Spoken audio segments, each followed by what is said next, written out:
ನಮ್ಮ ಎದೆಯೊಳಗಿದ್ದ ಒಂದು ಸಮಾನತೆಯ ಕೂಗು, ದೌರ್ಜನ್ಯದ ವಿರುದ್ಧ ದನಿ ಇಲ್ಲಿ ನನಗೆ ಹಾಡಾಡಿಸ್ಲಿಕ್ಕೆ ಅವಕಾಶ ಸಿಕ್ತು.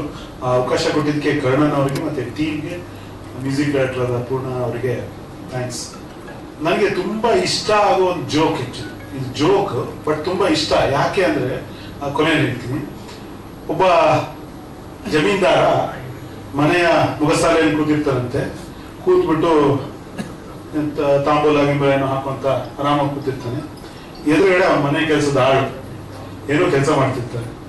ಅವನ್ ಕೆಲಸದಲ್ಲಿ ಬ್ಯುಸಿ ಆಗಿರ್ತಾನೆ.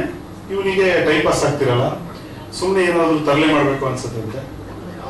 ಜಮೀನ್ದಾರ ಅವನ ಕೆಲಸದನ್ನು ಕರೆದು, ಸಿಂಹ ನೀಗೊಂದು ಕ್ವಶನ್ ಕೇಳಿಸ್ತೀನಿ, ಉತ್ತರ ಹೇಳು ಅಂತ. ಕೇಳಿ ಯಜಮಾನ್ರೆ ಅಂತ ಇವನು ಟೈಮ್ ಪಾಸ್ಗೆ ಕೇಳ್ತಾರೆ. ತಿಮ್ಮ, ನಿನ್ ಪ್ರಕಾರ ಈ ಸೆಕ್ಸ್ ಅನ್ನೋದಿದೆಯಲ್ಲ ಅದು ಶ್ರಮನ ಸುಖನ ಅಂತ ಕೇಳ್ತಾನೆ. ಸೆಕ್ಸ್ ಅನ್ನೋದಿದೆಯಲ್ಲ ಅದು ಶ್ರಮನ ಸುಖನ ಅಂತ. ಅವಾಗ ತಿಮ್ಮ ಹೇಳ್ತಾನಂತೆ, ಸ್ವಲ್ಪ ಯೋಚನೆ ಮಾಡಿ ಯಜಮಾನ್ರೆ, ಬಹುಶಃ ಅದು ಸುಖಾನೇ ಇರಬೇಕು, ಶ್ರಮ ಆಗಿದ್ರೆ ನೀವು ನಮ್ಮ ಹತ್ರ ಮಾಡಿಸ್ತಿದ್ರಿ ಅಂತ. ಅಲ್ವಾ? ಈ ಸಮಾಜದಲ್ಲಿ ಒಂದು ವರ್ಗ ಶ್ರಮ ಪಡುತ್ತೆ, ಒಂದು ವರ್ಗ ಸುಖ ಪಡುತ್ತೆ. ಶ್ರಮ ಒಂದು ವರ್ಗಕ್ಕೆ ಮೀಸಲಾಗ್ಬಿಟ್ಟಿದೆ, ಒಂದು ವರ್ಗಕ್ಕೆ ಸುಖ ಮೀಸಲಾಗ್ಬಿಟ್ಟಿದೆ. ಅದನ್ನ ನಾವು ಎಲ್ಲ ಸಾಧ್ಯವಿರುವ ಎಲ್ಲ ಆಯಾಮಗಳಲ್ಲೂ ಅದನ್ನ ವಿರೋಧಿಸ್ಕೊಂಡು ಬರ್ಬೇಕು. ಅದಕ್ಕೆ ಪ್ರತಿಭಟನೆ ಹಾದಿಗಳನ್ನ ಕಂಡ್ಕೋಬೇಕಾದ ಅವಶ್ಯಕತೆ ಇದೆ. ಅಂಬೇಡ್ಕರ್ ಅವರು ಆ ಕಾಲದಲ್ಲಿ ಒಂದು ದಾರಿ ತೋರಿಸೋದ್ರು, ಬಟ್ ಆ ದಾರಿಯಲ್ಲಿ ನಾವು ಎಷ್ಟು ಮುಂದೆ ಬಂದಿದ್ದೀವಿ, ಎಷ್ಟು ಸಾಧನೆ ಆಗಿದೆ, ಅವರ ಆಶೆಗಳು ಎಷ್ಟು ಈಡೇರಿದೆ ಅನ್ನೋದು ನಾವು ಇವತ್ತು ನಮ್ಮನ್ನೇ ಕೇಳ್ಕೋಬೇಕು, ಆತ್ಮವಿಮರ್ಶೆ ಮಾಡ್ಕೋಬೇಕು. ಖಂಡಿತವಾಗೂ ಅಂಬೇಡ್ಕರ್ ಅವರು ಅಂದ್ಕೊಂಡ ಮಟ್ಟದ ಸಮಾನತೆಯನ್ನು ನಾವೆಲ್ಲ ಮುಟ್ಟಿಲ್ಲ. ಏನು ನಾವಿನ್ನೂ ಒಳಗಡೆ ಹೋಗ್ತಾ ಇದೀವಿ. ನಮ್ಮನ್ನ ಹಿಂದೆಳೆಯುವ ಕೈಗಳ ಜೊತೆ ನಾವು ಹೋಗ್ತಿದೀವಿ ಹೊರತು ನಮ್ಮನ್ನ ಮುಂದೆ ತಳ್ಳೋ ಕೈಗಳ ಜೊತೆ ಹೋಗ್ತಿಲ್ಲ. ಇದು ಯಾಕೆ ಹೇಳ್ತೀನಿ, ಇಲ್ಲಿ ರಾಜಕೀಯ ಬೇಡ ಅನ್ನೋ ಕಾರಣಕ್ಕೆ ಹಿಂದೆಳೆಯುವ ಕೈಗಳಂತೀನಿ. ಯಾರು ಹಿಂದೆಳೆಯುವ ಕೈಗಳು ನಿಮಗೆ ಬಿಟ್ಟಿದ್ದು. ಮತ್ತೆ ನೀವು ಯಾರನ್ನ ಅಂಬೇಡ್ಕರ್ ಅವರು ಇಡೀ ಜೀವಮಾನವಿಡೀ ವಿರೋಧಿಸ್ಕೊಂಡು ಬಂದ್ರು, ಯಾರ ಶೋಷಣೆಯನ್ನ ಇಡೀ ಜಗತ್ತಿಗೆ ತೋರಿಸಿ ಅದಲ್ಲ ಅಂತ ಹೇಳಿದ್ರು, ಮತ್ತೆ ಅವರಿಗೆ ಜೈ ಅನ್ನೋದಾದ್ರೆ ಅಂಬೇಡ್ಕರ್ ಅವರ ಆತ್ಮ ಖಂಡಿತ ಶಾಂತಿ ಸಿಗಲ್ಲ, ಅವರು ಖಂಡಿತ ನಿಮ್ಮನ್ನ ಕ್ಷಮಿಸಲ್ಲ. ಅದು ಬಿಟ್ಬಿಡೋಣ. ಸಿನಿಮಾ ವಿಷಯಕ್ಕೆ ಬಂದಾಗ ಈ ಹಾಡಿನಲ್ಲಿ ನಾವು ಟ್ರೈ ಮಾಡಿದ್ದು ಅದನ್ನೇ. ನನಗೆ ತುಂಬಾ ಖುಷಿ ಆಯ್ತು. ನಾವು ಕರ್ಣನ್, ನಿಮ್ಮ ಅಭಿಪ್ರಾಯ ಇದ್ದೇ ಇರುತ್ತೆ. ಕರ್ಣನ್ನು, ಹಸುರನ್ನು, ಆ ತರ ಸಿನಿಮಾಗಳು ನೋಡಿದಾಗ ಸಿನಿಮಾ ಎಂತ ಪ್ರಭಾವಿ ಮಾಧ್ಯಮ, ಪ್ರತಿಯೊಬ್ಬ ಸಾಮಾನ್ಯ ಮನುಷ್ಯನನ್ನು, ಕಟ್ಟ ಕಡೆಯ ಮನುಷ್ಯನನ್ನು ತಲುಪುವಂತ ಒಂದು ತಾಕತ್ತಿರುವಂತ, ಮತ್ತೆ ಅವನು ಬದಲು ಮಾಡಲು ತಾಕತ್ತಿರುವಂತ ಅದ್ಭುತ ಮಾಧ್ಯಮ ಸಿನಿಮಾ. ಒಂದು ಏನು ಲೈಟ್ ಆಫ್ ಮಾಡಿ ಒಂದು 2.5 ಗಂಟೆ ಕೂರ್ಸೋದೊಂದು ಪ್ರಯೋಗಾಲಯ ಇದ್ದಂಗೆ. ಅಲ್ಲಿ ಅವನ ಮನಸ್ಸಿನ ಕೆಮಿಸ್ಟ್ರಿಯನ್ನ ಬದಲು ಮಾಡ್ಬಿಡ್ಬೋದು. ಪ್ರಭಾವಿ ನಿರ್ದೇಶಕ ಒಬ್ಬ ಒಂದು ಸಿನಿಮಾ ಮಾಡಿದ್ರೆ, ಒಂದು ಕಥೆ ಮಾಡಿದ್ರೆ ಆ ಶಕ್ತಿ ಖಂಡಿತ ಇರುತ್ತೆ. ಈ ಹಸುರನ್ ತರದ್ದು ಅಥವಾ ಕರ್ಣನ್ ತರದ್ದು ನಮ್ಮಲ್ಲಿ ಯಾಕೆ ಬರ್ತಿಲ್ಲ ಅನ್ನೋ ತರದ ಕಥೆ ಎಲ್ರಿಗೂ ಇತ್ತು. ಬಹುಶಃ ಅದಕ್ಕೆ ಕರ್ಣನ್ ಅವರೇ ಒಂದು ಉತ್ತರವನ್ನು ಕೊಟ್ಟಿದ್ದಾರೆ ಈ ವೀರ ಭಗತ್ ಸಿನಿಮಾದ ಮೂಲಕ ಅಂತ ನನಗೆ ಅನ್ಸುತ್ತೆ. ಖುಷಿಯನ್ನು ನಮ್ಗೆ ಪರಿಚಯ ಇರುವ ಒಂದಷ್ಟು ಜನರು ಈ ಸಿನಿಮಾ ನಿರ್ಮಾಣದಲ್ಲೂ ತೊಡ್ಕೊಂಡಿದ್ರು. ನಾನು ತುಂಬಾ ಖುಷಿ ಪಟ್ಟು ಬರೆದಿರೋ ಹಾಡುಗಳು, ಕೆಲವು ಲೈನ್ಗಳು ನನಗೂ ಕೂಡ ಈಗ ಕೇಳುವಾಗ ನನಗೆ ರೋಮಾಂಚನ ಆಗುತ್ತೆ. ಅಂದ್ರೆ ನಾನು ಬರೆದ ಲೈನ್, ನಾನು ಬೇರೆಯವ್ರು ಬರೆದ ಲೈನ್ಗಳಿಂದ ರೋಮಾಂಚನ ಅನುಭವಿಸಿದ್ ಜಾಸ್ತಿ, ಬಟ್ ನಮ್ಮ ಲೈನ್ಗಳೇ ನಮಗೆ ರೋಮಾಂಚನ ಕೊಡುವಾಗ ಅದೇನೋ ಖುಷಿ ಆಗತ್ತೆ. ಸುರಿಸಿ ದಿನ ಬಡಬಗ್ಗರು ಬೆವರು, ನಿಮಗಿತ್ತರು ಸಿರಿವಂತಿಕೆ ಪೊಗರು, ಯಜಮಾನಿಕೆ ದಬ್ಬಾಳಿಕೆ ಎದುರು, ಸಿಡಿದಿದ್ದರು ಬರಿಗಾಲಿನ ಜಾರು. ಇದು ನಮ್ಮ ಆಶಯ. ಈ ಸಿನಿಮಾದ ಮೂಲಕ ಎಲ್ಲೋ ಒಬ್ಬನಾದ್ರೂ ದೌರ್ಜನ್ಯದ ವಿರುದ್ಧ ಎದ್ದು ನಿಲ್ಬೇಕು. ಎಲ್ಲೋ ಒಬ್ಬ ಅಲ್ಲ, ಊರಲ್ಲಿ ಒಬ್ಬೊಬ್ಬ ಆಗ್ಬೇಕು. ಆಕ್ಚುಲಿ ಅದು ಖಂಡಿತ ಕೊನೆ ಪಕ್ಷ ಎಲ್ಲೋ ಒಬ್ಬನಾದ್ರೂ ಎದ್ದಿರ್ಲಿ. ಚೆಗವರ ಅವ್ರು ಹೇಳ್ದಂಗೆ, ಜಗತ್ತಿನ ಯಾವುದೇ ಮೂಲೆಯಲ್ಲಿ ದೌರ್ಜನ್ಯ ವಿರುದ್ಧ ನೀನ್ ನಿಂತರೆ ನೀನ್ ನನ್ನ ಸಂಗಾತಿ ಅಂತ. ಹಂಗೆ ಅವರೆಲ್ಲ ನಮ್ಮ ಸಂಗಾತಿಗಳಾಗ್ತಾರೆ. ಜೊತೆಗೆ ದುಡಿದು ದಣಿದ ಕೈಗಳೇ ಇನ್ನ ಆಳಬೇಕು ಈ ಜಗವನ್ನ. ಈ ಕಾನ್ಸೆಪ್ಟ್ ಕೂಡ ನೋಡಿ ಎಷ್ಟು ತಾರತಮ್ಯ. ಸ್ವಲ್ಪ ಜಾಸ್ತಿ ಮಾತಾಡ್ತಿದ್ದೀನಿ ಯಾಕಂದ್ರೆ ವಿಷಯ ಇದೆ. ಬೇರೆ ಸಿನಿಮಾಗಳಲ್ಲಿ ಬರ್ದಾಗ ಲವ್ ಸಾಂಗ್ ಬರುವಾಗ ವಿಷಯ ಇರಲ್ಲ. ಇದು ಹಂಗೆ ಹಿಂಗೆ ಹೇಳಿ ಮುಗಿಸ್ಬೇಕಾಗತ್ತೆ, ಕ್ಷಮಿಸಿ. ನೋಡಿ, ಸುಮ್ಮನೆ ನೀವು ಯೋಚನೆ ಮಾಡ್ತಿಲ್ಲ, ನೀವು ಕೇಳ್ತಾ ಇಲ್ಲ.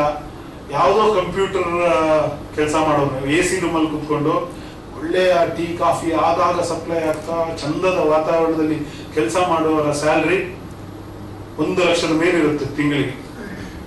ಆದರೆ ಯಾವುದೋ 21ನೇ ಮಹಡಿಗೆ ಒಂದು ಸಣ್ಣ ಹಗ್ಗದ ಆಧಾರದಲ್ಲಿ ಒಂದು ಸಣ್ಣ ಕೋಲಿನ ಮೇಲೆ ಕೂತ್ಕೊಂಡು ಬಣ್ಣ ಬಳಿಯವನಿಗೆ 500 ರೂಪಾಯಿ 600 ರೂಪಾಯಿ ಇರುತ್ತೆ. ಜೀವವನ್ನೇ ಪಣಕ್ಕಿಟ್ಟು ಕೆಲಸ ಮಾಡ್ತಿರ್ತಾರೆ. ಈ ಸಮಾಜ ತನಗೆ ಅನುಕೂಲವಾದ ವ್ಯವಸ್ಥೆಯನ್ನು ಸೃಷ್ಟಿ ಮಾಡ್ಕೊಂಡಿದೆ. ದೈಹಿಕ ಶ್ರಮಕ್ಕೆ ಬೆಲೆ ಇಲ್ಲ. ದೈಹಿಕ ಶ್ರಮ ಅಂದ್ರೆ ಆ ಒಂದು ದೇಹನೇ ತೇಯೋದು ಆಲ್ಮೋಸ್ಟ್. ಆದ್ರೆ ಮಾನಸಿಕ ಶ್ರಮವನ್ನ ಶ್ರೇಷ್ಠ ಅನ್ಕೊಂಡಿದೆ. ತುಂಬಾ ಏನ್ ದೊಡ್ಡ ಕೆಲಸ ಯಾರು ಮಾಡ್ತಿಲ್ಲ, ಎಲ್ಲರೂ ಡಿಜಿಟಲ್ ಗುಮಾಸ್ತಾರೆ. ಯಾವ ಸೈಂಟಿಸ್ಟ್ ಕೆಲಸನೂ ಮಾಡ್ತಿಲ್ಲ. IT ಕಂಪ್ನಿ ಒಳಗೆ ಕೂತವ್ರು ದೊಡ್ಡ ಸೈಂಟಿಸ್ಟ್ ತರ ಯಾರು ಏನೂ ಕಂಡುಹಿಡಿತಿಲ್ಲ. ಅದು ಎಸ್ಪೆಷಲಿ ನಮ್ಮವರು. ನಾವು ಆಕ್ಚುಲಿ ಯಾರೋ ಮಾಡಿದ ಸಾಫ್ಟ್ವೇರ್ಗೆ ಡಿಜಿಟಲ್ ಗುಮಾಸ್ತಿಕೆ ಮಾಡ್ತಿರೋರೇ ಜಾಸ್ತಿ ನಮ್ಮಲ್ಲಿ ಇರ್ಬೋದು. ಕೆಲವರು ಕಂಡುಹಿಡಿದವ್ರು ಇದ್ದಾರೆ, ಅದು ತುಂಬಾ ಕಮ್ಮಿ. ಆದ್ರೆ ಈ ವ್ಯತ್ಯಾಸ ನೀವು ಕೇಳದೇ ಇದ್ರೆ ನೀವು 300 ರೂಪಾಯಿಗೆ ದುಡಿಬೇಕು, ಅವ್ರು 1 ಲಕ್ಷಕ್ಕೆ ದುಡಿತಾ ಇರ್ತಾರೆ. ದುಡಿಯೋದು ಅಲ್ಲ ಆಕ್ಚುಲಿ ಮಾನಸಿಕ ಶ್ರಮ ಹೌದು. ಬಟ್ ಅವ್ರ ಬಟ್ಟೆ ಒಂದು ನೆರಿಗೆ ಹಾಳಾಗಲ್ಲ, ನಿಮ್ ಇಡೀ ದೇಹ ಹಾಳಾಗಿರುತ್ತೆ. ಇಡೀ ದೇಹದ ಮೇಲೆ ಗೀರು ಬಿದ್ದಿರುತ್ತೆ, ರಕ್ತ ಸುರಿದಿರುತ್ತೆ, ಬೆವರು ಸುರಿದಿರುತ್ತೆ, ಆಯಾಸ ಆಗಿರುತ್ತೆ. ಈ ಬೇಸಿಕ್ ವ್ಯತ್ಯಾಸಗಳು ನಿಮ್ಗೆ ಕಾಣಿಸ್ಲಿಲ್ಲ, ಅದನ್ನ ನೀವು ಪ್ರಶ್ನೆ ಮಾಡಲ್ಲ ಅಂದ್ರೆ ಯಾವ ಅಂಬೇಡ್ಕರ್ ಬಂದು ನಿಮ್ಮನ್ನೆಲ್ಲ ಬದಲಾಯಿಸಕ್ ಆಗಲ್ಲ. ನಿಮ್ಮನ್ನೆಲ್ಲ ಅಂತ ಹೇಳ್ತೀರ, ನಾನು ಸಮಾಜಕ್ಕೆ ಹೇಳ್ತಾ ಇದ್ದೀನಿ, ಯಾರನ್ನು ನಮ್ಮನ್ನೆಲ್ಲ. ಸೊ ಈ ಕೇಳುವಂತಹ ಪ್ರಶ್ನೆ ಕೇಳುವಂತಹ ಸಣ್ಣ ಮಟ್ಟದ ಪ್ರತಿರೋಧವನ್ನ ಅದು ದಾಖಲಿಸುವಂತಹ ಒಂದು ಗುಣ ಎಲ್ಲರಲ್ಲೂ ಬರಲಿ. ಈ ಸಿನಿಮಾ ಆ ದಿಕ್ಕಿನಲ್ಲಿ ಒಂದು ಸಣ್ಣ ಮಟ್ಟಗಾರು ಬದಲಾವಣೆ ತರಲಿ, ಒಂದು ಸ್ಫೂರ್ತಿ ಕೊಡ್ಲಿ. ಸಿನಿಮಾ ಕಮರ್ಷಿಯಲ್ ಆಗೂ ಕೂಡ ಹಿಟ್ ಆಗ್ಬೇಕು. ಇದೆಲ್ಲರ ಹೊರತಾಗಿ ಜನ ಇದು ನಮ್ದು ಅನ್ಕೊಂಡ್ರೆ, ಈ ಸಿನಿಮಾ ನಮ್ಮ ಸಮಸ್ಯೆಗಳ ಬಗ್ಗೆ ಮಾತಾಡ್ತಿದೆ, ಇದಕ್ಕೆ ನಾನು ನಿಲ್ಬೇಕು ಅನ್ಕೊಂಡ್ರೆ ಖಂಡಿತ ಜನ ಈ ಸಿನಿಮಾ ಗೆಲ್ಸ್ಬೋದು. ಹಾಗಾಗ್ಲಿ ಅಂತ ಆಶಿಸ್ತೀನಿ. ಮತ್ತೊಮ್ಮೆ ಈ ತಂಡಕ್ಕೆ, ಕಣ್ಣನ್ ಅವರ ತಂಡಕ್ಕೆ, ಈ ತರ ಒಂದು ಒಳ್ಳೆ ಕಂಟೆಂಟ್ ಇಟ್ಕೊಂಡು ಸಮಾಜಮುಖಿಯಾಗಿ ಒಂದು ಸಿನಿಮಾ ಮಾಡಿದ್ಕೆ ನಾನು ಧನ್ಯವಾದಗಳು. ಸುಮಾರು ಪ್ರೆಸ್ ಮೀಟ್ ಇರ್ಬೋದು, ತುಂಬಾ ಕಡೆ ನಾವು ಸ್ಟೇಜ್ ಮೇಲೆ ಬರೋದಕ್ಕೇನೆ ಮುಜುಗರ ಪಡ್ತಿರ್ತೀವಿ, ಮಾತಾಡೋದಕ್ಕೂ ಮುಜುಗರ ಪಡ್ತಿರ್ತೀವಿ. ಏನೋ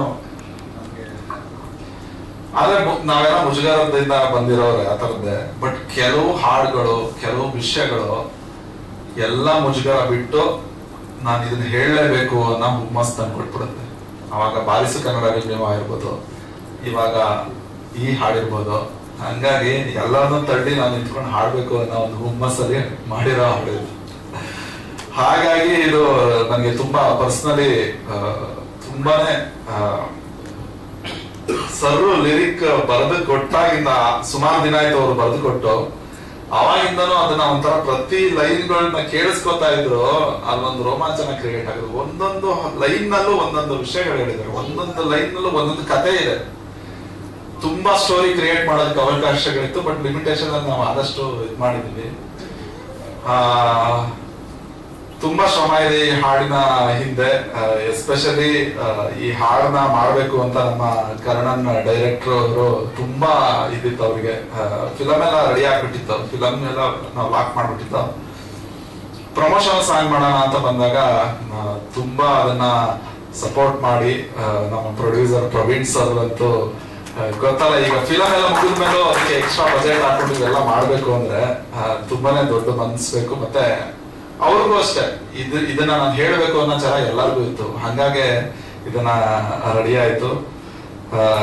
ಮತ್ತೆ ತುಂಬಾ ನಮ್ಗೆ ದೊಡ್ಡ ಥ್ಯಾಂಕ್ಸ್ ಹೇಳ್ಬೇಕಾಗಿರೋದು ಶೇಖರ್ DFD ಅವರೇ ಇದನ್ನ ಈ ಪ್ರಮೋಷನಲ್ ಸಾಂಗ್ ಡೈರೆಕ್ಟ್ ಮಾಡಿದ್ದು. ಅದೇನಾದ್ರೆ ನಾವು ಬಾರಿಸು ಕನ್ನಡ ಡಿಪ್ಲೊಮಾ ಮಾಡುವಾಗಲೂ ಅವ್ರು DOP ಆಗಿ ಕೆಲಸ ಮಾಡಿದ್ರು ಅದಕ್ಕೆ. ಹಂಗಾಗಿ ಅದೇನೋ ಅದು ಚೆನ್ನಾಗಿ ವರ್ಕ್ ಆಯ್ತು. ತುಂಬಾ ಅದ್ಭುತವಾಗಿ ಮಾಡ್ಕೊಟ್ರು. ಮತ್ತೆ ನಮ್ಮ ಧನು ಮಾಸ್ಟ್ರು ಕೊರಿಯೋಗ್ರಾಫರ್, ಅವರು ಕೊರಿಯೋಗ್ರಫಿ ಮಾಡಿದ್ರು. ಅವ್ರಿಗೂ ಅಷ್ಟೇ, ಅವ್ರಿಗೆ ಅಂದ್ರೆ ಹಾಡು ಕೇಳಿಸ್ತಾ ಇದ್ದಂಗೆನೆ ಅವ್ರಿಗೆ ಐಡಿಯಾಸ್ ಗಳು ಬರಕ್ ಶುರು ಆಗ್ಬಿಡ್ತು. ಹಿಂಗ್ ಮಾಡೋಣ ಅಂತ ಎಲ್ಲರೂ ಅಂದ್ರೆ ಹಾಡು ಕೇಳಿಸ್ದವ್ರೆಲ್ಲ ಸರ್ ತುಂಬಾ ಅವರೇ ವಾಲಂಟಿಯರ್ ಆಗಿ ಮಾಡೋಣ ಅನ್ಕೊಂಡು ಪರ್ಸನಲ್ ಆಗಿ ಬಂದು ಎಲ್ಲರೂ ಒಗ್ಗೂಡಿ ಮಾಡಿರೋ ಹಾಡು. ಆರ್ಟಿಸ್ಟ್ ಗಳಿರ್ಬೋದು, ಇಲ್ಲಿ ಅರುಣ್ ಇದಾರೆ, ಅವರು ಇದು ಮಾಡಿದ್ದಾರೆ. ಸೊ ತುಂಬಾ ಅಂದ್ರೆ ತುಂಬಾ ಹೇಳೋದೇನು ಗೊತ್ತಾಗ್ತಿಲ್ಲ ನನಗೆ. ಹಾಗಾಗಿ ಈ ತರ ಆಗಿದ ಹಾಡು ಧೀರ ಭಗತ್ ರಾಯನಲ್ಲೂ ಇದೇನು ಈ ವಿಷಯ ಹೇಳಿದೀವಿ, ಇದರ ಸವಿಸ್ತಾರವಾದ ಒಂದು ಕತೆ ಇದೆ. ಹಾಗಾಗಿ ಎಲ್ಲರೂ ಇದು ಇಷ್ಟ ಆಗುತ್ತೆ ಅಂತ ಅನ್ಕೋತೀನಿ. ಮತ್ತೆ ಮಾಮೂಲಿ ಒಂದ್ ಸೆಕೆಂಡ್ ಸಪೋರ್ಟ್ ಮಾಡಿ, ಶೇರ್ ಮಾಡಿ. ನಾವು ಆಡಿಯೋ ಚಾನಲ್ ನಮ್ದೆ, ಹಾಗಾಗಿ ಹಾಡಿಯೋ ಅಂತ, ಹಾಡಿಯೋ ಅಂತ. ಹಾಗಾಗಿ ಅದು ಒಂದು ಮಾರ್ಕೆಟಿಂಗ್ ತರ ಎಲ್ಲರಿಗೂ ರಿಕ್ವೆಸ್ಟ್ ಮಾಡ್ತೀವಿ. ಖಂಡಿತ ಇದನ್ನ ದೊಡ್ಡ ಮಟ್ಟಿಗೆ ರೀಚ್ ಮಾಡಿಸೋಕೆ ನಿಮ್ಮೆಲ್ಲರ ಸಹಕಾರ ಬೇಕು. Thank you so much. ಇದು ಆಕ್ಚುಲಿ ಈಗ ಇದನ್ನ ನಾವು ಸಂಜೆ 5 ಗಂಟೆಗೆ ಯೂಟ್ಯೂಬ್ ಅಲ್ಲಿ ಬರುತ್ತೆ, ಅದು ಪೀಕ್ ಟೈಮ್ ಅಂತ 5 ಗಂಟೆಗೆ ಬರುತ್ತೆ. ಅವಾಗಿಂದ ಎಲ್ಲರಿಗೂ ಶೇರ್ ಆಗಕ್ಕೆ ಶುರುವಾಗುತ್ತೆ. ಇನ್ನೊಂದು ನಾನೇ ಕಟ್ ಮಾಡ್ಕೊಂಡೆ, ತುಂಬಾ ಮಾತಾಡೋದು ಬೇಡ ಅಂತ. ಪೂರ್ಣಚಂದ್ರ ಅವ್ರ ಬಗ್ಗೆ ಹೇಳಬೇಕು. ಬಾರಿಸು ಕನ್ನಡ ಡಿಂಡಿಮವ ಹಾಡನ್ನ ಅವ್ರು ಮಾಡಿದಾಗ ಅದು ಈಗ ಒಂದು ಈಗೇನು ಹೊಸ ಯುಗದ ಕನ್ನಡಿಗರಿದ್ದಾರೆ ಅಥವಾ ಯೂತ್ಸ್ ಇದ್ದಾರೆ, ಅವರಿಗೆ ನಿಜವಾಗ್ಲೂ ಒಂದು ಕನ್ನಡ ಚಳುವಳಿ ಅಥವಾ ಕನ್ನಡದ ಪರ ಆಗ್ಲಿಕ್ಕೆ ಸ್ಫೂರ್ತಿ ಕೊಟ್ಟ ಹಾಡು. ಅದೇ ಟೋನ್ ಅಲ್ಲಿ ಅದನ್ನ ಕೇಳಿದ್ರೆ ನನಗೆ ಇವಾಗ್ಲೂ ರೋಮಾಂಚನ ಆಗ್ತದೆ. ಇವಾಗ ಬರುವಾಗ ಇದ್ರ ಬಗ್ಗೆ ಮಾತಾಡಬೇಕು ಅಂತ ಹೇಳ್ಕೊಂಡು ನಾನು ಕಾರಲ್ಲಿ ಕೇಳ್ಕೊಂಡ್ ಬಂದೆ ಈ ಹಾಡು. ಇವ್ರಿಗೆ ಒಂಥರ ಇನ್ಸ್ಪೈರಿಂಗ್ ರೋಮಾಂಚಕ ಮ್ಯೂಸಿಕ್ ಡೈರೆಕ್ಟರ್ ಅಂತ ಹೇಳ್ಬೋದು. ಇವ್ರಿಗೆ ತುಂಬಾ ಚೆನ್ನಾಗಿ. ಮತ್ತೆ ನವೀನ್ ಸಜ್ಜು ಅಷ್ಟೇ, ಅವರ ವಾಯ್ಸ್ ಬಿದ್ಮೇಲೆ ಸಾಂಗ್ ಬೇರೆದೇ ಲೆವೆಲ್ಗೆ ಎತ್ಕೋತು. ಮತ್ತೆ ಬಂದು ಪರ್ಫಾರ್ಮ್ ಮಾಡಿ ಜೊತೆಗೆ ನಿಂತ್ಕೊಂಡು ಇದು ಮಾಡಿದ್ರು. ಅವ್ರಿಗೂ ಥ್ಯಾಂಕ್ಸ್ ಹೇಳಕ್ ಇಷ್ಟಪಡ್ತೀನಿ. ಮತ್ತೆ ಎಲ್ಲದಕ್ಕಿಂತ ಹೆಚ್ಚಾಗಿ ಏನಂತಂದ್ರೆ, ಈ ಸಾಂಗ್ ನ ನಾವು ನಮ್ಮ ನೀನಾಸಂ ಸತೀಶ್ ಸರ್ಗೆ ಕೇಳಿಸಿದಾಗ ಅವರು ತುಂಬಾ ಇದೇ ಎಕ್ಸೈಟ್ಮೆಂಟ್ ಅಲ್ಲಿ ನೀವೇನು ತಲೆ ಕೆಡಿಸ್ಕೊಳ್ಳಿ, ನಾನೇ ಬಂದು ಲಾಂಚ್ ಮಾಡ್ಕೊಡ್ತೀನಿ ಅಂತ ಅವ್ರು ಬಂದು ಅವರ ಬಿಸಿ ನಡುವೆ ಲಾಂಚ್ ಮಾಡ್ಕೊಟ್ಟಿದ್ದಾರೆ. ಅದು ತುಂಬಾ ದೊಡ್ಡ ಖುಷಿ ವಿಚಾರ. ಯಾಕೆ ಅಂತಂದ್ರೆ ಅದೇ ಒಂದೊಂದು ವಿಷಯ ಒಬ್ಬೊಬ್ಬರ ಮೂಲಕ ಬಂದ್ರೆ ಚೆನ್ನಾಗಿರುತ್ತೆ. ಈಗ ಈ ಸಾಹಿತ್ಯ ನಿಮ್ ಮೂಲಕ ಬಂದಿದ್ದೆ, ಅದು ಬೇರೆ ಇದು. ಆತರ ಒಬ್ಬೊಬ್ಬರಿಗೂ ಒಂದೊಂದು ಕೆಲಸಗಳಿರುತ್ತೆ. ಆ ತರದಲ್ಲಿ ಸತೀಶ್ ಅವರಿಗೆ ಒಳ್ಳೆ ಕೆಲಸ ಅಂತ ಅನ್ಕೋತೀನಿ ಇದು. Thank you sir. Thank you so much ಇಬ್ರಿಗೂ. ಅದಕ್ಕೊಂದು ಕಂಗ್ರಾಚುಲೇಟ್ ಮಾಡ್ತಾ, ಇನ್ನು ಸುಚಾರಿತಾ ಅವರು, ಅವರ ಇಂಡಿಪೆಂಡೆಂಟ್ ಹೆಣ್ಮಕ್ಳು, ಇಬ್ರಿಗೂ ಈ ಸಿನಿಮಾ ಮೂಲಕ ತುಂಬಾ ಒಳ್ಳೇದಾಗ್ಲಿ. ಹಾಡಿನ ಬಗ್ಗೆ ಡಿಸೆಂಬರ್ 6ಕ್ಕೆ ಸಿನಿಮಾ ರಿಲೀಸ್ ಆಗ್ತದೆ. ಒಂದು ದೊಡ್ಡ ಸಿನಿಮಾದ ಜೊತೆಗೆ ಬರ್ತಾ ಇದ್ದೀರಾ. ಅದರಲ್ಲೇ ಗೊತ್ತಾಗ್ತದೆ ನಿಮ್ಮ ಕಂಟೆಂಟ್ ಮೇಲೆ ನಿಮ್ಗೆ ಎಷ್ಟು ಧೈರ್ಯ ಇದೆ ಅಂತ. ಏನ್ ಹೇಳ್ತೀರಾ? ಮೊದಲನೇದಾಗಿ ಎಲ್ರಿಗೂ ನಮಸ್ಕಾರ. ಸತೀಶ್ ಸರ್ ತುಂಬಾ ಪ್ರೀತಿಯಿಂದ ಬಂದಿದ್ದಕ್ಕೆ ತಂಡದ ವತಿಯಿಂದ ಮತ್ತೊಮ್ಮೆ ಸ್ವಾಗತ ಮತ್ತು ಧನ್ಯವಾದಗಳು. ಸತೀಶ್ ಅವ್ರಿಗೂ ನನಗೂ ಒಂದು ರಂಗಭೂಮಿಯ ನಂಟಿದೆ. ಸತೀಶ್ ಸರ್ ಕೂಡ ನಾವು ರಂಗಭೂಮಿಯಿಂದ ಬಂದಿರ್ತಕ್ಕಂಥವ್ರು. ಸತೀಶ್ ಸರ್ ನನಗೆ ರಂಗಭೂಮಿಯಿಂದ ಸೀನಿಯರ್ ಆಗಿರೋದು. ನಮ್ಮ ತಂದೆ ಸತೀಶ್ ಸರ್ ಅವ್ರಿಗೆ ನೀನಾಸಮರಿಂದ ಸೀನಿಯರು. ನಮ್ಮ ತಂದೆ ಸೆಕೆಂಡ್ ಬ್ಯಾಚ್ ನೀನಾಸಮ, ಸಾಂಬೇಶ್ವರ ದಳವಾಯಿ ಅಂತ. ಸೊ ಅದೊಂದಂತೂ ಅವ್ರು ಬಂದಿದ್ದು ಒಂಥರ ಕೋಇನ್ಸಿಡೆನ್ಸ್ ತರ ಆಗಿದೆ. ಸೊ ಮತ್ತೊಮ್ಮೆ ಸರ್ ತುಂಬಾ ಆತ್ಮೀಯ ಸ್ವಾಗತ. ನಾನು ಒಂದ್ ಕತೆ ಹೇಳ್ಬೇಕು ಅಂತ ತುಂಬಾ ದಿನದಿಂದ ಕಾಯ್ತಾ ಇದ್ದೆ. ಅದೇವಾಗಿ ಸಾಂಗ್ ರಿಲೀಸ್ಗೂ ಕತೆ ಕೂಡ್ ಬಂತು ಅನ್ಕೋತೀನಿ. ನನ್ನ ಸಿನಿಮಾ ಕಂಟೆಂಟ್ಗೂ ನನ್ನ ನಿಜ ಜೀವನದ ಎಕ್ಸ್ಪೀರಿಯನ್ಸ್ಗೂ ತುಂಬಾ ಹತ್ತಿರದ ಸಂಬಂಧ. ಅವ್ರದ್ದು ಚರ್ಚೆ ಮಾಡಿ ತುಂಬಾ ದೊಡ್ಡದಾಗಿ ಹೇಳ್ಬಿಟ್ಟಿದ್ದೆ ನಾನು. ಸೊ ಹಂಗಾಗಿ ಸ್ವಲ್ಪ ಶಾರ್ಟ್ ಆಗಿ ಹೇಳಿ ಅಂತ ಹೇಳ್ತಾರೆ. ಆ ತರದ ಕತೆ ಅದು. ಕಳೆದೊಂದು 50ರಿಂದ 60 ವರ್ಷದ ಕೆಳಗೆ ನಮ್ಮದೇ ಜಮೀನನ್ನ, ನಮ್ಮದೇ ಊರಿನ ಒಂದಷ್ಟು ಜನ ಒಂದು 8 ಎಕರೆ ಜಮೀನನ್ನ, ನಮ್ಮ ತಂದೆ ತುಂಬಾ ಚಿಕ್ಕವರಿರ್ತಾರೆ. ನಮ್ಮ ತಾತನಿಗೆ 10 ಜನ ಮಕ್ಕಳು, 7 ಜನ ಹೆಣ್ಮಕ್ಳು, 3 ಜನ ಗಂಡು ಮಕ್ಕಳು. ಸೊ ಬರೀ ಹೆಣ್ಮಕ್ಳಿದ್ದಾರೆ ಅನ್ನೋ ಕಾರಣಕ್ಕೆ ಊರಿನ ಒಂದಷ್ಟು ಜನ ಆ 8 ಎಕರೆನ ಆಕ್ಯುಪೈ ಮಾಡ್ಕೋತಾರೆ. ಅದನ್ನ ಎಲ್ಲೂ ಬಿಡದಿರ ಕಾನೂನಾತ್ಮಕವಾಗಿಯೇ 53 ವರ್ಷಗಳ ತನಕ ಹೋರಾಡಿ 2013ರಲ್ಲಿ ನಮ್ಮ ಜಿಲ್ಲಾ ನ್ಯಾಯಾಲಯ ನಮ್ಮಂತೆ ಮಾಡಿದೆ. ಸೊ ಆ ಒಂದು ಸುದೀರ್ಘ ಜಮೀನನ್ನ ಪಡ್ಕೊಳ್ಳೋದಕ್ಕೆ ನಾವು ಸಾಕಷ್ಟು ಅಂದ್ರೆ ಫಿಸಿಕಲ್ ಥಿಂಗ್ಸ್ ನ ಕಳ್ಕೊಂಡಿದೀವಿ. ನಮ್ಮಲ್ಲಿ ಸಾಕಷ್ಟು ಕುರಿ, ಎಮ್ಮೆ, ಆ ತರದೆಲ್ಲ ಸಾಕಷ್ಟು ಪ್ರತಿ ಸತಿ ವಾರಕ್ಕೊಂದ್ಸತಿ ವಾಯ್ದಾಗ ಹೋಗ್ಬೇಕಾದ್ರೂ ಒಂದು ಕುರಿ ಮಾರೋದು ಅಥವಾ ಕುರಿ ಲಾಯರ್ಗೆ ಕೊಡೋದು, ಈ ತರದೆಲ್ಲ ಮಾಡಿ ನಾನು ಅನುಭವಿಸಿಲ್ಲ. ಅದನ್ನ ನಾನು ನೋಡಿದ್ದು. ನಾನು ತುಂಬಾ ಚಿಕ್ಕನಿದ್ದಾಗ ನಮ್ಮ ತಂದೆ ಚಿಕ್ಕಪ್ಪರೆಲ್ಲ ಹೋದಾಗ ನಮ್ ದೊಡ್ಡಪ್ಪ ಅಂತ ರಾಮಕೃಷ್ಣಪ್ಪ ಅಂತ ಅವರು ಬೆಂಗಳೂರಲ್ಲಿ ASI ಆಗಿ ರಿಟೈರ್ಡ್ ಆಗಿರೋ ರೈಲ್ವೆ ಡಿಪಾರ್ಟ್ಮೆಂಟ್. ಸೊ ಬೆಂಗಳೂರಿಂದ ಪ್ರತಿ ವಾರ ಒಂದಿನ ರಜಾಕ್ ಅವ್ರು ಕೂಡ್ಲಿಕ್ಕೆ ಬಂದು ನಮ್ಮ ತಾಲೂಕಿಗೆ ಬಂದು ವಾಯ್ದೆ ಮಾಡೋರು. ಸೊ ನಮ್ಮ ದೊಡ್ಡಪ್ಪ ಅವರಷ್ಟು ಪರಿಶ್ರಮದ ಸಲುವಾಗಿ ನಮಗೆ ಆ 8 ಎಕರೆ ಜಮೀನನ್ನ ನಾವು ಕಾನೂನಾತ್ಮಕವಾಗಿ ಪಡ್ಕೊಳ್ಳೋಕೆ ಸಾಧ್ಯ ಆಯ್ತು. ಈ ಸಿನಿಮಾ ನನಗೆ ಅವ್ರು ಹೇಳಿದಾಗ ನನ್ಗೆ ಕಂಟೆಂಟ್ ಆಗಿದ್ದು ಹಾಗೆ, ಇದು ನನಗೆ ಸ್ವಲ್ಪ ಹತ್ತಿರದಲ್ಲಿದೆ, ನಾನು ಇದನ್ನ ಹೇಗಾದ್ರೂ ಮಾಡಿ ನಾನೇ ಮಾಡ್ಬೇಕು ಅಂತ ಅನ್ಕೊಂಡು ತುಂಬಾ ಉತ್ಸುಕನಾಗಿ ಮಾಡಿದ್ದು ಸಿನಿಮಾ. ಆಮೇಲೆ ಕರ್ಣನ್ ಸರ್ ನನಗೆ ಫೋನ್ ಮಾಡಿ ಹೇಳಿದಾಗ್ಲೂ ಮೊದಲನೇ ಬಾರಿಗೆ ನನಗೂ ಯಾರೋ ಫೋನ್ ಮಾಡಿ ಹೀರೋ ಮಾಡ್ತೀನಿ ಅಂದಾಗ ಭಯ ಆಗುತ್ತೋ. ನನ್ನ ನಾಟಕ ನೋಡಿ ಸರ್ ಮಲೆಗಳಲ್ಲಿ ಬಂದು ನಾಟಕದಲ್ಲಿ ಪಾತ್ರ ಮಾಡೋದೇನೋ ಅದನ್ನ ನೋಡಿ ಅವ್ರು ನನಗೆ ಸಿನಿಮಾದಲ್ಲಿ ಕ್ಯಾರೆಕ್ಟರ್ ಕೊಡ್ತೀನಿ ಅಂದಾಗ ಖಂಡಿತ ಮಾಡೋಣ ಸರ್. ಆಮೇಲೆ ಪೂರ್ಣ ಸರ್ಗೂ ನನಗೂ ಒಂಥರ ನಂಟಿದೆ. ಪೂರ್ಣ ಸರ್ ಜೊತೆ ನಾನು ಭಾರತ ಭಾಗ್ಯದತ್ತ ಅನ್ನೋ dance light and sound dance ಡ್ರಾಮಾದಲ್ಲಿ ಅಂಬೇಡ್ಕರ್ ಲೈಫ್ ಹಿಸ್ಟ್ರಿನೇ ಎಂಟೈರ್ 1.5 hour ಡ್ಯಾನ್ಸ್ ಮೂಲಕನೇ ನರೇಟ್ ಮಾಡ್ತೀನಿ. ಸೊ ಹಂಗ ಮೂಲಕ ನನಗೂ ಪೂರ್ಣ ಸರ್ಗೂ ನಂಟಿದೆ. ಸೊ ಇದೆಲ್ಲ ಮೇಡಮ್ ಒಂದು ಒಳ್ಳೆ ಮಾತು ಹೇಳಿದ್ರು, ಏನೋ ಆಗೋದು ಅಂತ, ಎಲ್ಲ ಸೇರಿ ಕೂಡಿ ಆಗೋದು. ಅದೇ ತರ ಸಿನಿಮಾ ತುಂಬಾ ಚೆನ್ನಾಗಿ ಬಂದಿದೆ. ಪರ್ಫಾರ್ಮೆನ್ಸ್ ನೀವು ಅದನ್ನ ನೋಡಿದಾಗಲೇ ಗೊತ್ತಾಗುತ್ತೆ, ಅದ್ರ ಬಗ್ಗೆ ನಾನು ಮಾತಾಡೋದಿಲ್ಲ. ಬಟ್ ಒಂದು ಈ ತರದೊಂದು ಸಮಾಜಮುಖಿ ಕಥೆಗಳನ್ನ ಅಥವಾ ಈ ತರದೊಂದು ಜನಕ್ಕೆ ಏನಾದ್ರು ಮುಟ್ಟಿಸುವಂಥದ್ದು ಏನಾದ್ರೂ ಒಂದು ಮಾಧ್ಯಮ ಇದೆ ಅನ್ನೋದು ಖಂಡಿತ ರಂಗಭೂಮಿ ಅಥವಾ ಸಿನಿಮಾ ತುಂಬಾ ಸ್ಟ್ರಾಂಗ್ ಆಗಿ ಅಂತ ನಾನು ನಂಬ್ತೀನಿ. ಸೊ ಅದೇ ರೀತಿ ಕವಿರಾಜ್ ಸರ್ ಅದನ್ನ ಒಳ್ಳೆ ಮಾತು ಹೇಳಿದ್ರು. ನಾವು ಆ ಮೂಲಕ ಜನರಿಗೆ ಕಟ್ಟ ಕಡೆಯಾಗಿ ಇರ್ತಕ್ಕಂಥ ವ್ಯಕ್ತಿಗೂ ಕೂಡ ತಲುಪಿಸೋಕೆ ಸಾಧ್ಯ ಅಂದ್ರೆ ಅದು ನಾವು ಏನೋ ಈ ಮೂಲಕ ರಂಗಭೂಮಿ ಹುಟ್ಕೊಂಡಿದ್ದೆ ಅದೇ ರೀತಿ ಎಲ್ಲೋ ಕ್ರಾಂತಿಯ ಮೂಲಕನೋ ಅಥವಾ ಏನಾದ್ರು ಹೇಳ್ಬೇಕು ಅಂತ ಬಂದಾಗ ರಂಗಭೂಮಿ ಫಸ್ಟ್ ಹುಟ್ಕೊಳ್ಳುತ್ತೆ, ನಂತರದಲ್ಲಿ ಸಿನಿಮಾ ಈ ತರದ್ದೆಲ್ಲ ಬಂದು. ಸೊ ಹಂಗಾಗಿ ಈ ಒಂದು ಮೀಡಿಯಾ ಎಷ್ಟು ಎಕ್ಸ್ಪ್ರೆಸಿವ್ ಅಂದ್ರೆ ನಾವು ಆ ತರದ ಕಂಟೆಂಟ್ ಗಳನ್ನ ಹೇಳಕೊಟ್ಟಾಗ ನಿಮ್ಮೆಲ್ಲರ ಸಹಕಾರ ಮತ್ತೆ ಸತೀಶ್ ಸರ್ ಬೆನ್ನೆಲುಬಾಗಿದ್ರೆ ನಾವು ಇನ್ನೂ ಸ್ವಲ್ಪ ಒಂದು ಹೆಜ್ಜೆ ಧೈರ್ಯದಿಂದ ಇದೇ ಸಾಂಗ್ ಏನ್ ಫೋರ್ಸ್ ಇದೆ ಅದೇ ಫೋರ್ಸ್ ಅಲ್ಲಿ ಮುಂದೋಗ್ತೀವಿ. ಸೊ ಆಮೇಲೆ ಹೆಂಗೆ ಹೇಳಿದ್ರೆ ನಮ್ಮ ತಂಡ ಬಂದಿದೆ ಕನ್ನಡ ಮನಸ್ಸುಗಳು ಕನ್ನಡದ ಸದ್ಯ ನಮ್ಮ ಅಧ್ಯಕ್ಷರು ಇದ್ದಾರೆ ಪವನ್ ಅಂತ. ನಾನು ಮೂಲತಃ ಸರ್ಕಾರಿ ಶಾಲೆಯಿಂದ ಓದಿ ಬಂದಿರ್ತಕ್ಕಂಥವನು. ಹಾಗಾಗಿ ನಮ್ಮ ತಂಡ ಕನ್ನಡ ಮನಸ್ಸುಗಳು ಕರ್ನಾಟಕ ತಂಡ ಅಂತ ಕರ್ನಾಟಕದಾದ್ಯಂತ ಈಗಾಗಲೇ 54 ಶಾಲೆಗಳನ್ನ ದತ್ತು ತಗೊಂಡು ನಾವೇ ಸೋಷಿಯಲ್ ಮೀಡಿಯಾದಲ್ಲಿ ಫಂಡ್ ರೈಸ್ ಮಾಡ್ಬಿಟ್ಟು ನಾವೇ ಒಂದು 50 ಜನ ಬೆಂಗಳೂರಿಂದ ಹೋಗಿ ಪೇಂಟ್ ಮಾಡಿ ಬರ್ತೀವಿ. ನಮ್ಮ ತಂಡ ಕೂತಿದೆ. ಸೊ ಅದೊಂದು ಹೆಮ್ಮೆ ನನಗೆ. ಕನ್ನಡ ಕೆಲಸದ ಜೊತೆಗೆ ಸಿನಿಮಾ ರಂಗಭೂಮಿ ಒಟ್ಟೊಟ್ಟಿಗೆ ಮಾಡ್ತಾ ಏನೋ ನಮ್ಮ ಕೈಲಾದಷ್ಟು ಅಳಿಲ್ ಸೇವೆಯನ್ನ ಮಾಡ್ತಾ ಇದ್ದೀವಿ. ಸೊ ಟ್ರೈಲರ್ ನೋಡಿದ್ದೀವಿ, ಸಾಂಗ್ ಸರ್ ನೋಡಿದ್ದಾರೆ. ಇನ್ನೊಂದು ಸಾಂಗ್ ಏನೋ ಏನು ಕರ್ಮ ಸಾಂಗ್ ಆಮೇಲೆ ಪ್ಲೇ ಮಾಡಿ ಅವ್ರು ಸರ್ ಒಂದ್ಸರಿ ನೋಡಿ ಅದನ್ನ ಸರ್ಗೋಸ್ಕರ. Thank you so much. ಧನ್ಯವಾದಗಳು ಸರ್. ನಮಸ್ಕಾರ. ಇಲ್ಲಿರುವ ಎಲ್ಲ ಮಾಧ್ಯಮ ಮಿತ್ರರಿಗೂ ಹಾಗೆ ಇಲ್ಲಿರುವ ಎಲ್ಲ ಅತಿಥಿಗಳಿಗೂ ನಮಸ್ಕಾರ. Satish sir, thank you so much. ನಮ್ಮಂತಹ ಹೊಸ ಪ್ರತಿಭೆಗಳಿಗೆ ಸಪೋರ್ಟ್ ಮಾಡೋದಕ್ಕೆ ಬಂದಿದ್ದೀರಾ. ಸೊ ನಿಮ್ಮ ಸಪೋರ್ಟ್ ಯಾವಾಗಲೂ ಇದೇ ತರ ನಮ್ಮ ಜೊತೆ ಇರಬೇಕು. ಅಂಡ್ ಕವಿರಾಜ್ ಸರ್, ನಾನು ಫಸ್ಟ್ ಟೈಮ್ ಸಾಂಗ್ ಕೇಳಿಸ್ಕೊಂಡಾಗಲೇ ತುಂಬಾ ಖುಷಿಯಾಗಿತ್ತು ನನಗೆ. Thank you so much. ತುಂಬಾನೇ ಅದ್ಭುತವಾಗಿ ಬಂದಿದೆ ಲಿರಿಕ್ಸ್. ಇನ್ನು ನಾನು ತುಂಬಾ ಥ್ಯಾಂಕ್ಸ್ ಹೇಳ್ಬೇಕು ಅಂತ ಅನ್ಸೋದು ಪೂರ್ಣ ಸರ್. ಸೊ ಫಸ್ಟ್ ಮೂವಿನಲ್ಲೇ ನನಗೆ ತುಂಬಾ ಚೆನ್ನಾಗಿರುವಂತಹ ಸಾಂಗ್ ಕೊಟ್ಟಿದ್ದೀರಾ, ಏನು ಕರ್ಮ ಅಂತ. ಸೊ ಅದಾದ್ಮೇಲೆ ನೆಕ್ಸ್ಟ್ ಈ ಸಾಂಗ್ ನಾನು ಕೇಳಿದ ತಕ್ಷಣ ತುಂಬಾನೇ ಖುಷಿ ಆಗಿತ್ತು ನನಗೆ. ಸೊ ಆಲ್ಮೋಸ್ಟ್ ನಮ್ಮ ಮೂವಿ ಮ್ಯೂಸಿಕಲ್ ಹಿಟ್ ಆಗೋದಂತೂ ಡೆಫಿನೆಟ್ಲಿ ಅಂತ ನನಗೆ ತುಂಬಾನೇ ಸ್ಟ್ರಾಂಗ್ ಆಗಿ ಅನಿಸ್ತದೆ. ಓವರ್ ಕಾನ್ಫಿಡೆನ್ಸ್ ಅಂತವಲ್ಲ, ಆಲ್ರೆಡಿ ನೀವು ನೋಡಿದೀರಾ. ಆಲ್ರೆಡಿ ಎಲ್ಲರೂ ತುಂಬಾನೇ ಸಪೋರ್ಟ್ ಮಾಡ್ತಾ ಬಂದಿದ್ದೀರಾ. ಇನ್ನೇನು ಸದ್ಯದಲ್ಲೇ December 6th ನಮ್ಮ ಮೂವಿ ರಿಲೀಸ್ ಆಗ್ತದೆ. ಸೊ ಇದೇ ರೀತಿ ನಿಮ್ಮೆಲ್ಲರ ಸಪೋರ್ಟ್ ನಮ್ಮ ಜೊತೆ ಇರಬೇಕು. Thank you so much.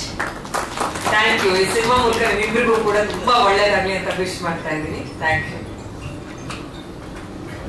ವೇದಿಕೆ ಮೇಲೆ ಬರ್ಬೇಕು ಪ್ರವೀಣ್ ಸರ್ ಅಂತ ರಿಕ್ವೆಸ್ಟ್ ಮಾಡ್ತಾ ಇದ್ದೀನಿ. ಹಾಗೆ ಆಗ್ಲೇ ಶೇಖರ್ ಸರ್ ತುಂಬಾ ಕರೆದೆ, ಬಂದಿರಲಿ, ಈಗಷ್ಟೇ ಬಂದಿದ್ದಾರೆ. ಶೇಖರ್ ಸರ್ ದಯವಿಟ್ಟು ವೇದಿಕೆ ಮೇಲೆ ಬರ್ಬೇಕು. ತುಂಬಾ ಚೆನ್ನಾಗಿ ಮಾಡಿದೀರಾ. ಫಸ್ಟ್ ಥ್ಯಾಂಕ್ಸ್ ಕವಿರಾಜ್ ಸರ್ ಹೇಳ್ಬೇಕು. ಯಾಕಂದ್ರೆ ನಾನು ಮತ್ತೆ ಕರ್ಣನ್ ಸರ್ ಹೋಗಿ ಅವ್ರನ್ನ ಮೀಟ್ ಮಾಡಿದಾಗ ಸಾಂಗ್ ಬೇಕು ಅಂತ ಹೇಳಿ ಓಕೆ ಯಾವ ತರ ಸಿಚುವೇಶನ್ ಇದೆ ನಾನು ಪೂರ್ಣ ಸರ್ ಹತ್ರ ಡಿಸ್ಕಸ್ ಮಾಡ್ಬಿಟ್ಟು ಆ ಸ್ಟೋರಿ ನೋಡಿ ನಾನು ಅದಕ್ಕೊಂದು ಒಳ್ಳೆ ಸಾಂಗ್ ನಾನು ಕೊಡ್ತೀನಿ ಅಂತ ಹೇಳಿದ್ರು. ಸೊ ತುಂಬಾ ಒಳ್ಳೆ ಸಾಂಗ್ ಕೊಟ್ಟಿದ್ದಾರೆ ಸರ್. ಯಾಕಂತ ಹೇಳಿದ್ರೆ ಒಂದು ಜೀವನದಲ್ಲಿ ಕುಗ್ಗಿರ್ತಕ್ಕಂಥ ದೌರ್ಜನ್ಯಕ್ಕೆ ಒಳಗಾಗಿರ್ತಕ್ಕಂಥ ಎಷ್ಟೋ ಜನರಿಗೆ ಎಷ್ಟೋ ಜನ ಈ ಸಿನಿಮಾ ನೋಡೋದ್ರ ಮುಖಾಂತರ ಮನೆ ಮನೆಗೂ ಒಬ್ಬೊಬ್ಬ ಧೀರ ಭಗತರ ಆಗ್ಬೇಕಾಗಿದೆ. ಇದು ಹಾಗೆ ಆಗತ್ತೆ. ಆ ಒಂದು ಬದಲಾವಣೆ ತರಲಿಕ್ಕೆ ಈ ಒಂದು ಸಮಾಜಮುಖಿಯಾಗಿ ಈ ಒಂದು ಸಿನಿಮಾ ಮತ್ತು ಈ ಒಂದು ಹಾಡು ಬರಲಿ ಅಂತ ನಾನು ಮಾಧ್ಯಮ ಮಿತ್ರರು ನನಗೆ ಆಲ್ಮೋಸ್ಟ್ ತುಂಬಾ ಸಪೋರ್ಟ್ ಮಾಡಿದ್ದಾರೆ. ಯಾಕಂದ್ರೆ ಟ್ರೈಲರ್ ಆಲ್ಮೋಸ್ಟ್ ನಿನ್ನೆ ಅವರಿಗೆ 42 ಲಕ್ಷ ರೀಚ್ ಆಗಿದೆ. ಅದ್ರ ಜೊತೆಗೆ ಏನು ಕರ್ಮ ಸಾಂಗ್ ಕೂಡ ತುಂಬಾ ರೀಚ್ ಆಗಿದೆ. ಈ ಸಾಂಗ್ ನ ಇವತ್ತು ಪ್ರಮೋಷನಲ್ ವಿಡಿಯೋ ಆಗಿ ರಿಲೀಸ್ ಮಾಡಿದೀವಿ. ಇನ್ನೇನು ಕೆಲವೇ ದಿನಗಳಲ್ಲಿ ಒಂದು 14 days ಏನಿದೆ. ಆಕ್ಚುಲಿ 6ನೇ ತಾರೀಕು ಎಲ್ಲ ನೆಚ್ಚಿನ ಚಿತ್ರಮಂದಿರಗಳಲ್ಲಿ ಬರ್ತಾ ಇದೀವಿ. ನಿಮ್ಮ ಹಾರೈಕೆ ಮತ್ತು ನಿಮ್ಮ ಆಶೀರ್ವಾದ ನಮ್ಮ ಹೊಸ ಚಿತ್ರತಂಡದ ಮೇಲೆ ಮತ್ತು ಹೊಸ ಚಿತ್ರದ ಮೇಲೆ ಇರ್ಲಿ ಅಂತ ಕೇಳ್ಕೊಳ್ತಾ, ಹಾಗೂ ಬಂದಿರ್ತಕ್ಕಂಥ ಸತೀಶ್ ಸರ್ ನಿಜವಾಗ್ಲೂ ಖುಷಿ ಆಗತ್ತೆ. ಸೊ ಇವತ್ತು ಹೊಸ ಚಿತ್ರತಂಡಕ್ಕೆ ಸಪೋರ್ಟ್ ಮಾಡ್ಬೇಕು ಅಂತ ಹೇಳ್ಬಿಟ್ಟು ಒಂದು ಪೂರ್ಣ ಸರ್ ಹಾಗೂ ಕರ್ಣನ್ ಸರ್ ಮಾತಾಡಿದಾಗ ಓಕೆ ಬರ್ತೀನಿ ಸರ್, ನಾನು ನಿಮ್ ಬೆನ್ನೆಲುಬಾಗಿ ನಿಲ್ತೀನಿ ಅಂತ ಹೇಳಿದಕ್ಕೆ hats off you sir. Thank you sir. ನಿಮ್ಮ ಸಪೋರ್ಟ್ ಹೀಗೆ ಇರಲಿ ಸರ್. ಹಾಗೆ ಬಂದಿರ್ತಕ್ಕಂಥ ಕವಿರಾಜ್ ಸರ್ಗೂ ಥ್ಯಾಂಕ್ಸ್ ಹೇಳ್ತೀನಿ. ಪೂರ್ಣ ಸರ್ ಮತ್ತೆ ಕರ್ಣ ಸರ್ ಹಾಗೂ ಶೇಖರ್ ಸರ್ ಈ ಒಂದು ಸಾಂಗ್ ಅದ್ಭುತವಾಗಿ ಮಾಡ್ಕೊಂಡಿದ್ದೀರಾ. Thank you so much sir. So ಹಾಗೆ ಎಲ್ಲ ಚಿತ್ರತಂಡದವರು ಇದೇ ತರ ನಮ್ ಜೊತೆಗೆ ಪ್ರಮೋಷನ್ ಇನ್ನೇನು ನಾಳೆಯಿಂದ ಪ್ರಮೋಷನ್ ಸ್ಟಾರ್ಟ್ ಆಗುತ್ತೆ. ಎಲ್ಲರೂ ಕರ್ನಾಟಕದಾದ್ಯಂತ ಪ್ರಮೋಷನ್ಗೆ ರೆಡಿ ಆಗೋಣ. ಸೊ ಮಾಧ್ಯಮ ಮಿತ್ರರಿಗೆ ಇನ್ನೊಮ್ಮೆ ಥ್ಯಾಂಕ್ಸ್ ನ ಹೇಳ್ತಾ, ನಿಮ್ಮ ಸಪೋರ್ಟ್ ಇದಕ್ಕೂ ಇನ್ನೂ ದುಪ್ಪಟ್ಟಾಗ್ಲಿ. ಸೊ ನಮ್ಮ ಚಿತ್ರ ಪ್ರತಿ ಮನೆ ಮನೆಗೂ ತಲುಪಲಿ ಅಂತ ಹೇಳ್ತಾ ಥ್ಯಾಂಕ್ ಯು ಸರ್. ನಾನು ಎರಡು ಮಾತು ಮುಗಿಸ್ತೀನಿ. Thank you. ರಂಗದ ವಿವಿಧ ಆಯಾಮಗಳಲ್ಲಿ ಕೆಲಸ ಮಾಡಿರುವಂತ ಎಕ್ಸ್ಪೀರಿಯನ್ಸ್ ಇದೆ. ಆದ್ರೆ ಫಸ್ಟ್ ಸಿನಿಮಾನೇ ಇಷ್ಟು ಒಂದು ಸೆನ್ಸಿಬಲ್ ಕಂಟೆಂಟ್ ಆಯ್ಕೆ ಮಾಡ್ಕೊಂಡಿದ್ರೆ 6ನೇ ತಾರೀಕು ರಿಲೀಸ್ ಆಗ್ತದೆ ಸಿನಿಮಾ. ಏನ್ ಹೇಳ್ತೀರಾ? ತುಂಬಾ ಖುಷಿ ಆಗ್ತಾ ಇದೆ. ಸೊ ಮೊದಲಿಗೆ ಈ ಒಂದು ಸೆಕೆಂಡ್ ಸಾಂಗ್ ರಿಲೀಸ್ ಇವೆಂಟಿಗೆ ಬಂದಿರತಕ್ಕಂಥ ಎಲ್ಲ ನಮ್ಮ ಮಾಧ್ಯಮ ಮಿತ್ರರಿಗೂ ಮೊದಲಾಗಿ ಥ್ಯಾಂಕ್ಸ್ ಹೇಳ್ತೀನಿ. ಜೊತೆಗೆ ಈ ಸಿನಿಮಾ ಸಾಂಗ್ ರಿಲೀಸ್ ಮಾಡ್ಕೊಡ್ಬೇಕು ಅಂತ ನಮ್ಮ ಅಣ್ಣ ಅಂತ ಕರಿತೀನಿ, ಅವ್ರನ್ನ ಸಾರ್ ಅಂತ ಕರೆಯಲ್ಲ, ಅಣ್ಣದ ಒಂದು ಪ್ರೀತಿ ಬಾಂಧವ್ಯ ಇನ್ನೂ ಗಟ್ಟಿ ಆಗುತ್ತೆ ಅಂತ. ಥ್ಯಾಂಕ್ ಯು ಸೋ ಮಚ್ ಅಣ್ಣ. ನೀವು ಬಂದಿದ್ದು ಇವತ್ತು ಬಹಳ ಖುಷಿ ಆಗ್ತಿದೆ. ಆಮೇಲೆ ನೀವು ಈ ಸಾಂಗ್ ಮಾಡೋದು ಒಂದು ಪವರ್ಫುಲ್ ಆಗಿ ಒಂದು ಸ್ಟ್ರಾಂಗ್ ಆಗಿ ರೀಚ್ ಆಗುತ್ತೆ ಅನ್ನೋದಕ್ಕಿಂತ ನೀವೊಬ್ರು ಪವರ್ಫುಲ್ ಪರ್ಸನ್ ಈ ಸಾಂಗ್ ರಿಲೀಸ್ ಮಾಡೋದು ಮತ್ತೆ ಈ ಸಾಂಗ್ ಬಗ್ಗೆ ಮಾತಾಡೋದು ಇನ್ನೂ ಒಂದಷ್ಟು ಜನಕ್ಕೆ ಸ್ಟ್ರಾಂಗ್ ಆಗಿ ರೀಚ್ ಆಗುತ್ತೆ. ಸೊ ಇನ್ನೂ ಒಂದಷ್ಟು ಜನ ನಿಮ್ಮಿಂದ ಇನ್ಸ್ಪೈರ್ ಆಗಿ ಈ ತರದ ಒಂದಷ್ಟು ಸಾಂಗ್ ಗಳಿಗೆ ಪ್ರೆಸೆಂಟ್ ಮಾಡೋದಾಗಿರ್ಬೋದು, ಈ ತರದ ಸಾಂಗ್ ಗಳಿಗೆ ಸಪೋರ್ಟ್ ಮಾಡೋದಾಗಿರ್ಬೋದು. ಅದೇ ಹೆಚ್ಚಾದಾಗ ಈ ತರದ ಇನ್ನೊಂದಷ್ಟು ಸಿನಿಮಾಗಳು ಬರ್ತವೆ, ಈ ತರದ ಇನ್ನೊಂದು ಸಾಂಗ್ಗಳು ಬರ್ತವೆ. So thank you so much ಅಣ್ಣ ಬಂದಿದ್ದಕ್ಕೆ. And Kaviraj sir thank you so much sir. ಸ್ವಲ್ಪ ಲಿರಿಕ್ಸ್ ಬರೆಯೋ ಟೈಮಲ್ಲಿ ಸ್ವಲ್ಪ ನಿಮ್ಗೆ ಕಿರಿಕಿರಿ ಮಾಡಿದೀನಿ, ದಯವಿಟ್ಟು ಸ್ವಲ್ಪ ಕ್ಷಮಿಸಿ. ಯಾಕಂದ್ರೆ ಸ್ವಲ್ಪ ಕರೆಕ್ಷನ್ ಅದು ಮಾಡಿಸೋ ಟೈಮಲ್ಲಿ ನಿಮ್ಗೆ ಏನಾದ್ರು ಹರ್ಟ್ ಮಾಡಿದ್ರೆ ದಯವಿಟ್ಟು ಕ್ಷಮಿಸಿ ಸರ್. ತುಂಬಾ ಅದ್ಭುತವಾಗಿ ಈ ಸಿನಿಮಾದ ಲಿರಿಕ್ಸ್ ಯಾವಾಗ ಅದ್ಭುತವಾಗಿ ರೆಡಿ ಆಯ್ತೋ ಆಗ್ಲೇ ಈ ಸಿನಿಮಾದ ಈ ಸಾಂಗ್ ಒಂದು ಜೀವಂತವಾಗಿ ಒಂದು ಅದ್ಭುತವಾಗಿ ಒಂದು ಜೀವ ಪಡ್ಕೊಂಡ್ಬಿಡ್ತು. ಸೊ ಅದಕ್ಕೆ ಬಹಳ ಅದ್ಭುತವಾಗಿ ಲಿರಿಕ್ಸ್ ಮಾಡ್ಕೊಟ್ಟಿದ್ದು Kaviraj sir. Thank you so much sir. So ಅದಕ್ಕೆ ಒಂದು ಸಿನಿಮಾದ ಸಾಂಗ್ ರೆಡಿ ಆದಾಗ ಅದಕ್ಕೆ ಒಂದು ಪರ್ಫೆಕ್ಟ್ ಆಗಿ ಒಂದು ಮ್ಯೂಸಿಕ್ ಅಂತ ಮಾಡ್ಬೇಕಾಗುತ್ತೆ. ಸೊ ಆ ವಿಷಯದಲ್ಲಿ ನಮ್ಮ ಪೂರ್ಣ ಸರ್ ಫುಲ್ ಫೋರ್ಸ್ ಆಗಿ ಲಿರಿಕ್ಸ್ ಕೇಳ್ತಿದ್ದಂಗೆ ಫುಲ್ ಫೋರ್ಸ್ ಆಗಿ ಇಲ್ಲ ಏನೋ ಒಂದು ಸೂಪರ್ ಮಾಡೋಣ ಅಂತ ಹೇಳಿ ನಮ್ಮ ಪೂರ್ಣ ಸರ್ ಬಹಳ ಪರ್ಸನಲ್ ಆಗಿ ತಗೊಂಡು ತುಂಬಾ ಟಾರ್ಚರ್ ಅನುಭವಿಸಿ ನನ್ನಿಂದ ತುಂಬಾ ಹಿಂಸೆ ಅನುಭವಿಸಿ ಬಹಳ ಅದ್ಭುತವಾಗಿ ಸಾಂಗ್ ಮಾಡ್ಕೊಟ್ರೆ sir. Thank you so much Poorna sir.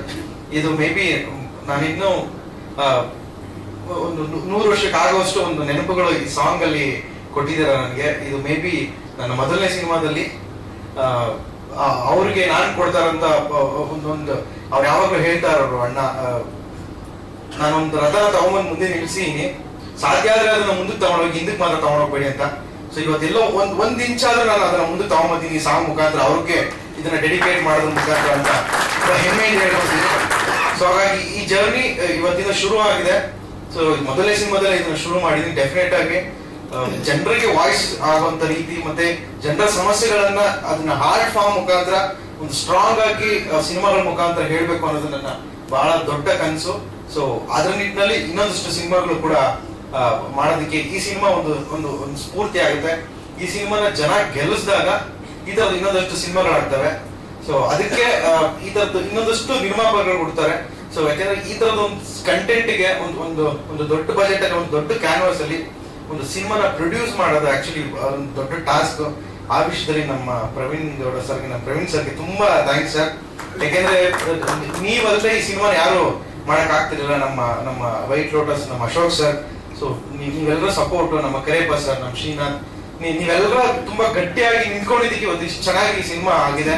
ಆಮೇಲೆ ಎಸ್ಪೆಷಲಿ ಈ ಸಾಂಗ್ ಒನ್ಸ್ ನಾವು ಸಾಂಗ್ ಸಿನಿಮಾದಲ್ಲಿ ಆದ್ಮೇಲೆ ಇಲ್ಲ ಇದನ್ನ ಅದೊಂದು ಸಿನಿಮಾ ಕಥೆ ಮೇಲೆ ಹೋಗುತ್ತೆ ಸಾಂಗ್. ಅದು ಇಲ್ಲ ಇದೊಂದು ಏನೋ ಒಂದು ಪ್ರಮೋಷನಲ್ ಸಾಂಗ್ ತರ ಮಾಡೋಣ, ಇದೊಂದು ಟ್ರಿಬ್ಯೂಟ್ ತರ ಮಾಡೋಣ, ಯಾರಿಗೋಸ್ಕರ ಮಾಡಿದ್ವಿ ಅವ್ರಿಗೆ ಒಂದೇನೋ ಒಂದು ಕಥೆ ಹೇಳೋಣ ಒಂದು ಪ್ರಮೋಷನಲ್ ಸಾಂಗ್ ಅಲ್ಲಿ ಅಂತ ಅನ್ಕೊಂಡು ಡಿಸ್ಕಸ್ ಮಾಡಿದಾಗ ಸೊ ನಮ್ಮ ಪೂರ್ಣ ಸರ್ ಇಲ್ಲ ಈ ತರದ್ ಏನೋ ಒಂದು ಟೈಪ್ ಕೊಡಿದ್ದೆ. ಯಾಕಂದ್ರೆ ಈ ರೆಕಾರ್ಡಿಂಗ್ ತುಂಬಾ ಟೈಪ್ ತಗೊಂಡಿದ್ರು ಅವರು, ಇದಕ್ಕೂ ಒಂದು ತಿಂಗಳು ಟೈಪ್ ತಗೊಂಡ್ರು. ತುಂಬಾ ಟಾರ್ಚರ್ ಮಾಡಿ ಸಾರ್ ಇಲ್ಲ ಬೇಗ ಮಾಡಿ ರಿಲೀಸ್ ಡೇಟ್ ಹತ್ರ ಆಗ್ಬಿಟ್ಟಿದೆ ಅಂತ ಹೇಳಿ ತುಂಬಾ ಅದ್ಭುತವಾಗಿ ಪ್ಲಾನ್ ಮಾಡಿದ್ಮೇಲೆ ನಮ್ ಶೇಖರ್ ಸರ್ ಬಂದ್ಮೇಲೆ ಈ ಸಾಂಗ್ ಒಂದು ಬೇರೆ ರೂಪ ಪಡ್ಕೊಂಡ್ಬಿಡ್ತು. ಶೇಖರ್ ಸರ್ ಇದು ಇದು ನಾನು ಹಾಗೆ ಹೇಳಿದೆ, ಇನ್ನು 100 ವರ್ಷಕ್ಕೆ ಆಗೋಷ್ಟು ನೆನಪುಗಳು ಈ ಸಾಂಗ್ ಅಲ್ಲಿ ಕೊಟ್ಟಿದ್ದೀರಾ ಅಂತ. ಸೊ ಮೇ ಬಿ ಈ ಸಾಂಗ್ ನಿಮ್ಮಷ್ಟು ಬ್ಯೂಟಿಫುಲ್ ಆಗಿ ಬೇರೆ ಯಾರು ಶೂಟ್ ಮಾಡಕ್ ಆಗ್ತಿಲ್ಲ ಅನ್ಕೊಂತೀನಿ, ಮತ್ತೆ ಡೈರೆಕ್ಟ್ ಮಾಡಕ್ ಆಗ್ತಿಲ್ಲ ಅನ್ಕೊಂತೀನಿ. Sir thank you so much sir. ಈ ಋಣ ನಾನು ನನ್ನ ಕೊನೆ ಉಸಿರೊಳಗೂ ನಾನು ನೆನಪಲ್ಲಿ ಇಟ್ಕೊಂತೀನಿ. ನನಗೆ ತುಂಬಾ ನೆನಪುಗಳನ್ನ ಕೊಟ್ಟಿದ್ದೀರಾ. ಮತ್ತೆ ನಾನು ಹಾಗೆ ಹೇಳ್ತಲ್ಲ, ಒಂದ್ ಹೆಜ್ಜೆ ಏನೋ ಒಂದ್ ಇಂಚು ಮುಂದೆ ಬರೋದಕ್ಕೆ ನೀವೆಲ್ಲ ಜೊತೆಯಾಗಿ ಸಹಕಾರ ನಿಂತಿದ್ದಕ್ಕೆ ತುಂಬಾ ತುಂಬಾ ಥ್ಯಾಂಕ್ ಯು ಸರ್. ಅಂಡ್ ಹೇಳಿ ಮೇಡಮ್, ಇಷ್ಟ ಆಯ್ತು. ಡಿಸೆಂಬರ್ ಅದೇ ಒಂದ್ ಪಾಯಿಂಟ್ ಬಿಟ್ರು, ಅದು ಸ್ವಲ್ಪ ಡಿಸ್ಕಷನ್ ಅಲ್ಲಿ ಇದೆ. ನಾನು ಆಗ್ಲೇ ಹೀರೋಗೂ ಕೇಳಿದೆ. ಅದೇ ಡಿಸೆಂಬರ್ 6 ಡೇಟ್ ಸೆಲೆಕ್ಟ್ ಮಾಡಿರೋದು. I am not comparing, but ಆ ಡೇಟ್ ಅಲ್ಲಿ ಒಂದ್ ದೊಡ್ಡ ಸಿನಿಮಾ ಬರ್ತಿದೆ ಅನ್ನೋ ಕಾರಣಕ್ಕೂ ಏನೋ ಯಾವ ಸಿನಿಮಾ ಕೂಡ ಬರ್ತಲ್ಲ. ಆದ್ರೆ ಕನ್ನಡ ಸಿನಿಮಾಗಳಿಗೆ ಮೊದಲ ಆದ್ಯತೆ, ಎಲ್ಲರಿಗೂ ಗೊತ್ತಿರುವಂತ ವಿಚಾರ ಆಗ್ಬೇಕು. ಅದ್ರಲ್ಲಿ ಒಂದೊಂದು ಅರ್ಥ ಆಗ್ತದೆ. ನಿಮ್ಗೆ ಕನ್ನಡ ಸಿನಿ ಪ್ರೇಕ್ಷಕರ ಮೇಲೆ ಇರುವಂತ ನಂಬಿಕೆ, ಇನ್ನೊಂದು ನೀವು ಮಾಡಿರೋ ಸಿನಿಮಾದ ಮೇಲೆ ಇರುವಂತ ನಂಬಿಕೆ, ಹೆಂಗ್ ಪ್ರಿಪೇರ್ ಆಗಿದ್ದೀರಾ ಅದಕ್ಕೆ? ಆಕ್ಚುಲಿ ಡಿಸೆಂಬರ್ 6ನೇ ತಾರೀಕಿಗೆ ಬರ್ಬೇಕು ಅನ್ನೋದಕ್ಕೆ ನಮ್ಗೊಂದು ಸ್ಟ್ರಾಂಗ್ ಒಂದು ರೀಸನ್ ಇತ್ತು. ಅದು ಸಿನಿಮಾ ರಿಲೀಸ್ ದಿನ ಮೇ ಬಿ ತುಂಬಾ ಜನ ಗೊತ್ತಾಗುತ್ತೆ. ಈಗ ಅದು ಹೇಳೋದಕ್ಕಿಂತ 6ನೇ ತಾರೀಕಿಗೆ ನಾವು ಯಾಕೆ ಬರ್ತಾ ಇದೀವಿ ಅನ್ನೋದಕ್ಕೆ, 6ನೇ ತಾರೀಕು ಬೇರೆ ಯಾವ್ದು ಕನ್ನಡ ಸಿನಿಮಾಗಳಿಲ್ಲ ಅವತ್ತು. ಸೊ ಪುಷ್ಪ ತೆಲುಗು ಸಿನಿಮಾ ಇದೆ. ನಾವು ಕರ್ನಾಟಕದಲ್ಲಿ ಕನ್ನಡ ಸಿನಿಮಾಗಳು ನಾವು ನಮ್ಮ ಡಿಸ್ಟ್ರಿಬ್ಯೂಟರ್ ಜೊತೆ ಡಿಸ್ಕಸ್ ಮಾಡಿದಾಗ ಕನ್ನಡ ಸಿನಿಮಾಗಳು ಯಾವಾಗಲೂ ಅವತ್ತು ಯಾವ್ದು ರಿಲೀಸ್ ಆಗ್ತಾರೆ. ಆಮೇಲೆ ನಮ್ಗೆ ತುಂಬಾ ನೆಕ್ಸ್ಟ್ ಮುಂದಕ್ಕೆ ಹೋದ್ರೆ ತುಂಬಾ ದೊಡ್ಡ ದೊಡ್ಡ ಬೇರೆ ಬೇರೆ ಕನ್ನಡ ಸಿನಿಮಾಗಳಿದಾವೆ. ಯಾಕಂದ್ರೆ ನಾವು ಬೇರೆ ಲ್ಯಾಂಗ್ವೇಜ್ ಸಿನಿಮಾಗಳ ಜೊತೆ ಕಾಂಪೀಟ್ ಮಾಡೋಣ. ನಮ್ಮ ಕನ್ನಡ ಸಿನಿಮಾದಲ್ಲಿ ನಮ್ಮ ಕರ್ನಾಟಕದಲ್ಲಿ ಬೇರೆ ನಮ್ಮ ಕನ್ನಡ ಮೇಲೆ ಕಾಂಪೀಟ್ ಮಾಡ್ತಾರೆ, ಅದು ಚೆನ್ನಾಗಿರಲ್ಲ.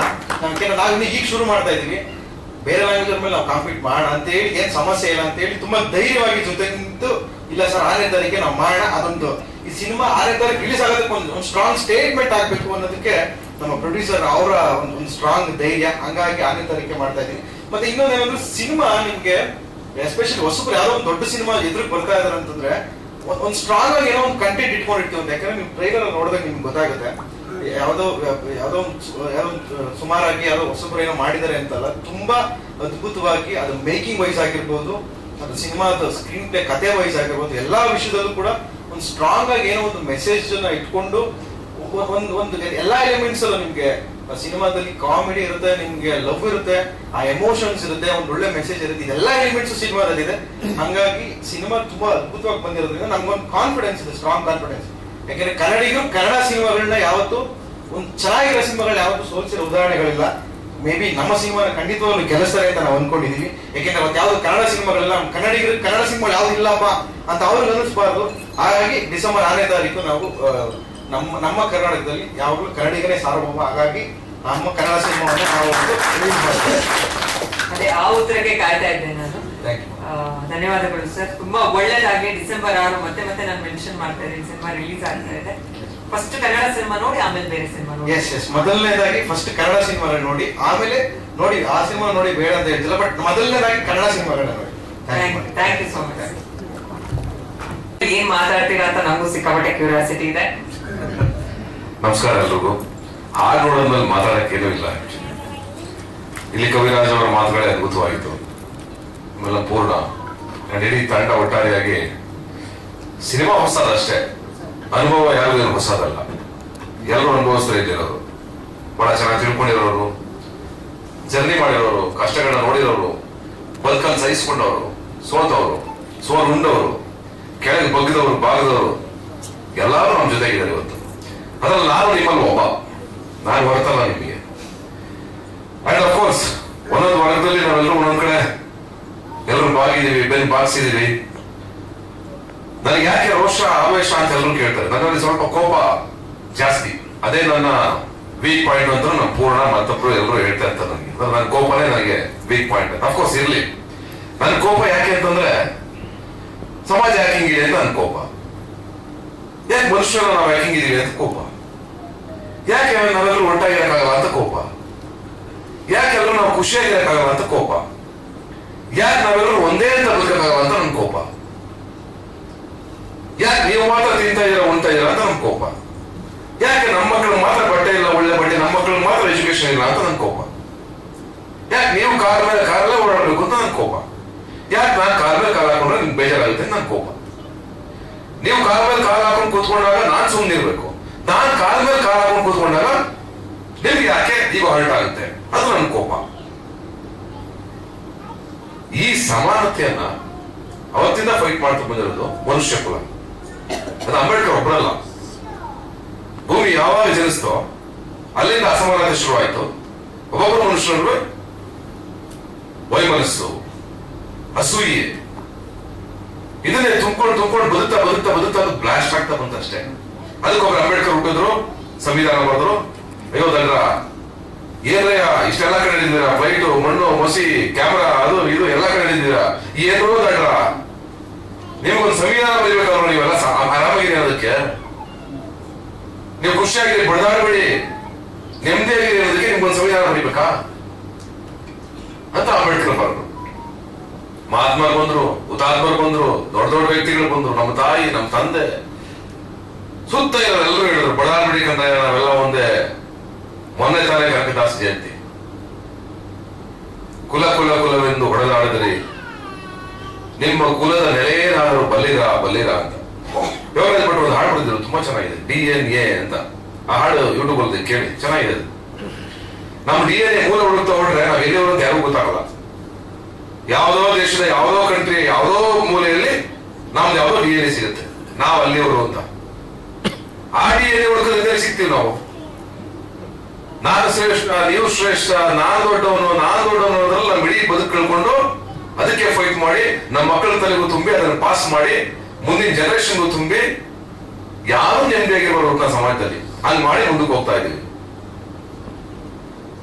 ಈ ಬದುಕು ಬೇಕಾದ ಪ್ರಶ್ನೆ ನಾನು ನೋಡಿದ್ರೆ ತುಂಬಾ ಸ್ಟ್ರಾಂಗ್ ಆಗಿದೆ. ಅದಕ್ಕೆ ನನ್ನ ಕೋಪ ಜಾಸ್ತಿ. ನಾನು ಎದೆ ಉಪ್ಸಿ ನಿಲ್ತೀನಿ ಯಾವಾಗಲೂ, ಎಲ್ಲೇ ಹೋದ್ರು. ದುರಂಕಾರ ಅಲ್ಲ, ಕಾನ್ಫಿಡೆನ್ಸ್.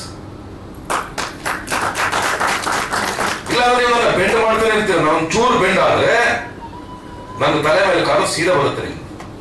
ಹಾಗಾಗಿ ನಾನು ಬೆಂಡ್ ಆಗಲ್ಲ. ನಾನು ಅಂದ್ರೆ ಯಾರು? ನನ್ನಂತ ಎಲ್ಲ ವ್ಯಕ್ತಿಗಳು, ನಾವು ಅಂಬೇಡ್ಕರ್ ಆದಿಯಾಗಿ, ಮಹಾತ್ಮ ಗಾಂಧೀಜಿ ಆದಿಯಾಗಿ, ಕುವೆಂಪು ಆದಿಯಾಗಿ, ತೇಜಸ್ವಿ ಆದಿಯಾಗಿ ನಾವೆಲ್ಲರೂ. ನೀವು ಕೇಳಬಹುದು, ನಿಮಗೆ ಈಗ ನಮ್ಮನ್ನು ಒಂದು ಗುಂಪು ಸೇರಿಸ್ಬಿಡ್ತೀರಾ ಹೇಗೆ? ಹಸುವಿನ ಪರ ಮಾತಾಡಿದ್ರೆ ನಾನೊಂದು ಗುಂಪು, ಬಡವರ ಪರ ಮಾತಾಡಿದ್ರೆ ನಾನೊಂದು ಗುಂಪು, ನಾನು ಒಂದು ವರ್ಣದ ವಿರೋಧಿಯಾಗಿ ಮಾತಾಡಿದ್ರೆ ಒಂದು ಗುಂಪು, ನಾನು ಸಮಾನತೆಯ ಪರವಾಗಿ ಮಾತಾಡಿದ್ರೆ ನಾನೊಂದು ಗುಂಪು. ಪರವಾಗಿಲ್ಲ, ನಾನು ಆ ಗುಂಪಲ್ಲಿರೋದಕ್ಕೆ ತುಂಬಾ ಹೆಮ್ಮೆ ಪಡ್ತೀನಿ.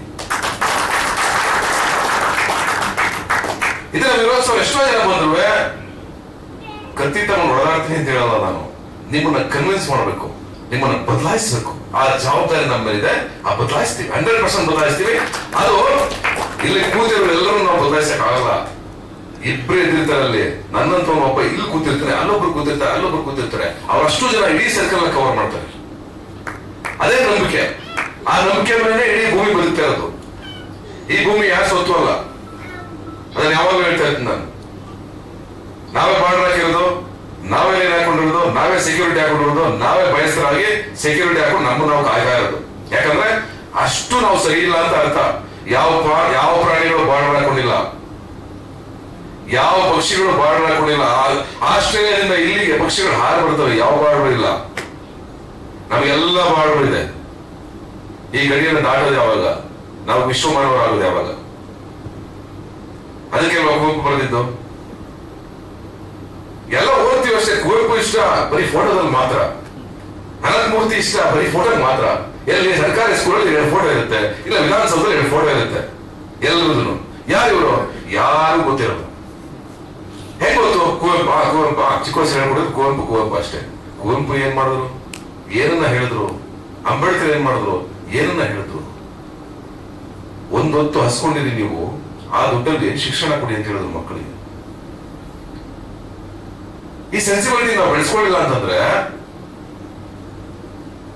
ಏನ್ ಬದಲಾವಣೆ ಬರುತ್ತೆ ಸಮಾಜದಲ್ಲಿ? ಯಾರಿಗೂ ಪೇಷನ್ಸ್ ಇಲ್ಲ ಇವತ್ತು. ಯಾರ ಮಾತು ಕಳೆದೋಗಿದೆ ಅದು. ನಾವು ಕೂತ್ಕೊಂಡು ಕೇಳ್ತೀವಿ. ಆಕ್ಚುಲಿ ಏನ್ ಹೇಳ್ತಾ ಇದಾರೆ ಕವಿರಾಜ್ ಅವರು, ಏನೋ ಹೇಳ್ತಾ ಇದಾರೆ ಇಂಪಾರ್ಟೆಂಟ್ ಆಗಿ ಕೇಳಿಸ್ಕೊಳ್ಳೋಣ. ಆ ಕಿವಿಗಳೇ ಮುಚ್ಚೋಗಿದಾವೆ.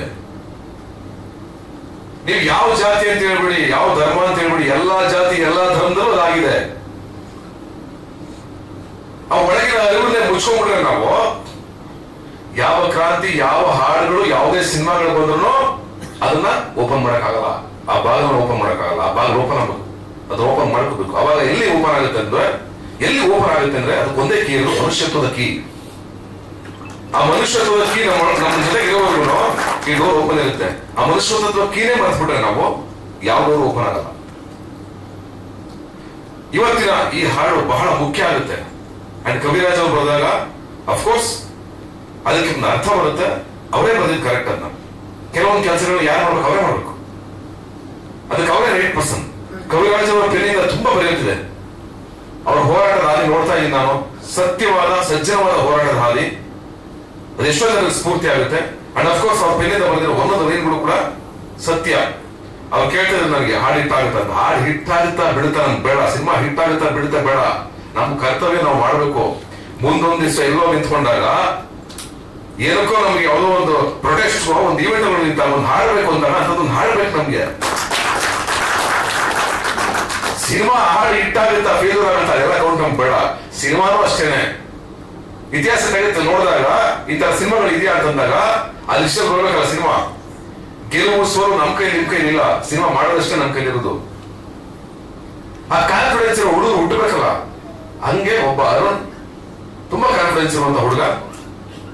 ಅವನೊಳಗಡೆ ಒಂದು ಸೈಲೆನ್ಸ್ ಇದೆ. ಆದ್ರೆ ಸಿನಿಮಾದಲ್ಲಿ ಆ ಫೈರ್ ಕಾಣಿಸ್ತಾ ಇದೆ. ಅವ್ನು ಜಾಸ್ತಿ ಮಾತಾಡಲ್ಲ. ನನ್ನ ಮೀಟ್ ಮಾಡೋದು ಒಂದು 5-6 ಸಲ ಮೀಟ್ ಮಾಡಿದೀವಿ. ಅವ್ನು ತುಂಬಾ ಕಡಿಮೆ ಮಾತುಗಾರ. ಬಟ್ ಅವನೊಳಗೆ ಸಿಕ್ಕಾಪಟ್ಟೆ ಫೈರ್ ಇದೆ. ಆ ಫೈರ್ ಧೀರ ಭಗತ್ ರಾಯ್. ಅಫ್ಕೋರ್ಸ್ ಯಾವಾಗ ಅನಿಸ್ತಿದ್ದು ನನ್ಗೆ ಯಾಕೆ ಸ್ಕ್ರಿಪ್ಟ್ಗಳಿರಲ್ಲ. ನಾನು ಕೇಳ್ತಾ ಇರ್ತಾರೆ ಹುಡುಗರು, ಅಣ್ಣ ನೀವ್ ಈ ತರ ಸಿನಿಮಾ ಮಾಡ್ಬೇಕು, ನೀವ್ ಈ ತರ ವಿಚಾರದವರು, ನೀವ್ ಯಾಕೆ ಅಂಬೇಡ್ಕರ್ ಒಂದು ಸಿನಿಮಾ ಮಾಡಲ್ಲ, ನೀವ್ ಯಾಕೆ JB ಮರತರದ ಒಂದು ಸಿನಿಮಾ ಮಾಡಲ್ಲ, ನೀವ್ ಯಾಕೆ ಯಶವಂತ ಒಂದು ಸಿನಿಮಾ ಮಾಡಲ್ಲ ಅಂತ ತುಂಬಾ ಜನ ಕೇಳಿದ್ದಾರೆ ನನಗೆ. ಆ ಪ್ರಶ್ನೆ ಸಿಕ್ಕಾಪಟ್ಟೆ ಬಂದಿದೆ ನನಗೆ. ಅದನ್ನ ಓಪನ್ ಮಾತಾಡ್ತೀನಿ ನಾನು. ಆ ಪ್ರಶ್ನೆ ಬಂದಾಗ ನನಗೆ ಸೀರಿಯಸ್ ಆಗಿ ಹೇಳ್ತೀನಿ, ನನಗೆ ಆ ತರ ಸಬ್ಜೆಕ್ಟ್ಗಳು ಇದುವರೆಗೂ ಬಂದಿಲ್ಲ. ನಾನೇ ವೆಯ್ಟ್ ಮಾಡ್ತಾ ಇದ್ದೀನಿ. ತುಂಬಾ ಕಾಲದಿಂದ ಕಾಯ್ತಾ ಇದ್ದೀನಿ. ಅದಕ್ಕೆ ಒಬ್ಬ ಒಳ್ಳೆ ನಿರ್ದೇಶಕ ಬೇಕು. ಅಷ್ಟೇ ಚೆನ್ನಾಗಿ ಟೆಕ್ನಿಷಿಯನ್ಸ್ ಬೇಕಾದಕ್ಕೆ ಅಷ್ಟೇ ಕ್ವಾಲಿಟಿ ಕೊಡ್ಬೇಕು ನಾವು. ಒಂದು ಹಸುರನ್ ದೇವ್ರಿಗೋ, ಒಂದು ಯಾವುದೋ ಮಾರಿಸರ್ವಾದ ಸಿನಿಮಾಗಳ ತರನೋ, ಒಂದು ಪಾರಂಜಿ ಸಿನಿಮಾಗಳ ತರನೋ ಆ ಲೆವೆಲ್ ಸಬ್ಜೆಕ್ಟ್ಗಳು ಬರಬೇಕು. 100% ನಾನು ರೆಡಿ ಮಾಡೋದಕ್ಕೆ ನಾನು ಮಾಡ್ತೀನಿ. ಆ ಹಿಂಜರಿಕೆ ಮುಜುಗರ ನನಗೆ ಯಾವುದೂ ಇಲ್ಲ. ನಾನು ನಿಮ್ಮೊಳಗೆ ಒಬ್ಬ. ಆ ಹಿಂಜರಿಕೆ ಮುಜುಗರ ಎಲ್ಲಿ ಬೇಕಾದ್ರೆ ನಿಂತ್ಕೊಂಡು ನಾನು ಹೇಳ್ತೀನಿ. ಅದನ್ನ ಹೇಳಿದ್ದೀನಿ ತುಂಬಾ ಸಲ. ನನಗೆ ಆ ಭಯನೇ ಇಲ್ಲ. ಎದೆನೇ ಉಗಿಸ್ಕೊಂಡು ನಿಂತ್ಕೊಂಡವ್ರಿಗೆ ಇಲ್ಲಿ ಗುಂಡು ಹೊಡಿತಾರೆ ಅಂತ ಭಯ ಪಡ್ತೀವ? ಇಷ್ಟೆಲ್ಲ ಮಾತಾಡಿದ್ಮೇಲೆ ಗುಂಡು ಹೊಡಿತಾರೆ ಅಂತ ಭಯ ಪಡ್ತೀವ? ಇಷ್ಟೆಲ್ಲ ಧೈರ್ಯ ಬಂದ್ಮೇಲೆ ಎದುರ್ಕೊಂಡು ಓಡಾಡ್ತೀವ? ಒಬ್ಬೊಬ್ಬರೇ ಓಡಾಡೋದು ನಾನು. ಆ ಭಯ ಯಾವುದೂ ಇಲ್ಲ. ಯಾಕಂದ್ರೆ ನಾನು ಎಲ್ಲರೂ ಪ್ರೀತಿಸ್ತೀನಿ, ಅವರು ನನ್ನ ಪ್ರೀತಿಸ್ತಾರೆ. ಹಂಗಿದ್ಮೇಲೆ ಪ್ರೀತಿ ಇರೋ ಕಡೆ ಭಯ ಬರೋ ಮಾತೇ ಇಲ್ಲ. ಇನ್ ಎರಡನೇದಾಗಿ ಸಿನಿಮಾ ವಿಷಯಕ್ಕೆ ಬರ್ತೀನಿ, ಮುಗಿಸ್ತೀನಿ ಸ್ಟಾರ್ಟ್ ಆಗಿ. ಸಿನಿಮಾ ಧೀರ ಭಗತ್ ರಾಯ್ ಯಾಕೆ ಖುಷಿ ಆಗುತ್ತೆ ಅಂತಂದ್ರೆ, ಫಸ್ಟ್ ಟೈಮ್ ಕನ್ನಡದಲ್ಲಿ ಈ ತರ ಒಂದು ಸಮುದಾಯದ ಹೋರಾಟವನ್ನ ಸಮಸ್ಯೆಗಳನ್ನ ಇಟ್ಕೊಂಡು ಧೈರ್ಯವಾಗಿ ಮಾತುಗಳ ಮುಖಾಂತರ ವಿಷಯಗಳ ಮುಖಾಂತರ ಕಟ್ತಾ ಇಷ್ಟು ಚೆನ್ನಾಗಿ ಬೋಲ್ಡ್ ಆಗಿ ಮಾಡೋದಕ್ಕೆ ನಿಮ್ಮೆಲ್ಲರ ಧೈರ್ಯಕ್ಕೆ ನಿಮ್ಗೆಲ್ಲರೂ ಬೈತೀನಿ. ಈ ಧೈರ್ಯ ಮಾಡ್ಬೇಕಾಗಿತ್ತು, ಯಾವತ್ತು ಮಾಡ್ಬೇಕಾಗಿ ಸುಮಾರಷ್ಟು ಸಿನಿಮಾಗಳು ಬರ್ಬೇಕಾಗಿತ್ತು, ಬಂದಿಲ್ಲ. ಈಗ ನಿಮ್ಮ ಮೊದಲನೇ ಸಿನಿಮಾ ಆಗ್ತಾ ಇದೆ. ಅದು ನಾದಿ ಆಗ್ಲಿ ಅಂಡ್ ನಾನು ಮಾಡೋ ತರ ಆಗ್ಲಿ ಅಂತ ಹೇಳಕ್ ಇಷ್ಟಪಡ್ತೀನಿ. ಅಂಡ್ ಅಫ್ಕೋರ್ಸ್ ನಮ್ಮ ಪ್ರವೀಣ್ ಗೌಡರು ಬಹಳ ದೊಡ್ಡ ವಿಷಯ. ನೀವು ಈ ತರ ಒಂದು ಸಬ್ಜೆಕ್ಟ್ಗೆ ಅರುಣ್ ಅವರು ನಂಬಿ ಅಂಡ್ ಇಡೀ ತಂಡ ನಂಬಿ ಇಷ್ಟು ದುಡ್ಡನ್ನ ಸಿಕ್ಕಾಪಟ್ಟೆ ಹಾಕಿದ್ರೆ ಗೊತ್ತಾಗುತ್ತೆ. ತುಂಬಾ ಖರ್ಚು ಮಾಡಿದೀರ. ಒಳ್ಳೇದಾಗ್ಲಿ. ಸಿನಿಮಾ ಕೂಡ ಕಮರ್ಷಿಯಲ್ ಆಗಿ ಗೆಲ್ಲಿ sir. And of course hero heroine ಇಬ್ರು ತುಂಬಾ ಆಸೆಗಳಿಂದ ಈ ಸಿನಿಮಾ ನೋಡ್ತಾ ಇದಾರೆ. ಅವ್ರಿಬ್ಬರು ಒಳ್ಳೇದಾಗ್ಲಿ. ಅಫ್ಕೋರ್ಸ್ ನೀವು ಯಾವತ್ತು ನನ್ನಿಂದ ಏನಾದ್ರು ಸಣ್ಣ, ನಮ್ಮಿಂದ ಏನ್ ದೊಡ್ಡ ಸಹಾಯ ಆಗುತ್ತೋ ಗೊತ್ತಿಲ್ಲ, ನಾನು ಆ ಮಟ್ಟಿಗೆ ಬೆಳಿಲಿ ಅಂತ ನಿಮ್ಮೆಲ್ಲರೂ ಕೇಳ್ಕೊತೀನಿ. ನಾನು ಬೆಳೆಸಿ ಅಂತ ನಾನು ಕೇಳ್ಕೊತೀನಿ. ಯಾಕೆ ಗೊತ್ತಾ, ಆ ಮಟ್ಟಕ್ಕೆ ಹೋಗ್ಬೇಕು ನಾನು. ಆ ಮಟ್ಟಕ್ಕೆ ಹೋದಾಗ ನಾವು ಬಂದು ನಿಂತ್ಕೊಂಡಾಗ ಒಂದು ಕ್ಷಣ ನನ್ನ ಜೊತೆ ಬಂದು ನಿಂತ್ಕೊಂಡಾಗ ಇದು ಲಕ್ಷಾಂತರ ಜನ ಸಿನಿಮಾ ನೋಡ್ತಾ ಆಗ್ಬೇಕು. ಅದು ನನ್ನ ಆಶಯ. ನಾವ್ಯಾಕೆ ಬೆಳಿಬೇಕು ಅಂತಂದ್ರೆ, ನಾವ್ಯಾಕೆ ಬೆಳಿಬೇಕು ಅಂದ್ರೆ ನಮ್ಮಿಂದ ಇನ್ನೊಂದು 100 ಜನ ಬೆಳಿಬೇಕು. ಆ ಕಾರಣಕ್ಕೆ ನಾವು ಬೆಳಿಬೇಕು. ಆ ಆಶೀರ್ವಾದ, ನಿಮ್ಮ ಪ್ರೀತಿ ನಮ್ಮ ಮೇಲೆ ಇರಲಿ. ಅಂಡ್ ಅಫ್ಕೋರ್ಸ್ ಪೂರ್ಣ ನನ್ನ ಆತ್ಮೀಯ, ನನ್ನ ಸ್ನೇಹಿತ, ನನ್ನ ಬಂಧು, ನನ್ನ ತಮ್ಮ, ನನ್ನ ಅಣ್ಣ ಎಲ್ಲವೂ ಕೂಡ ತಾಯಿ ಇರೋದೇ. ಅಂಡ್ ಅಫ್ಕೋರ್ಸ್ ನನ್ನ ಅವರ ಸ್ನೇಹ ಸಾಕಷ್ಟು ವರ್ಷಗಳು, 10 ವರ್ಷಗಳದ್ದು. ಪೂರ್ಣ ಅಂದ್ರೆ ಯಾವಾಗ ನನಗೆ ಒಂದು ಎಮೋಷನಲ್ ಪಾಯಿಂಟ್.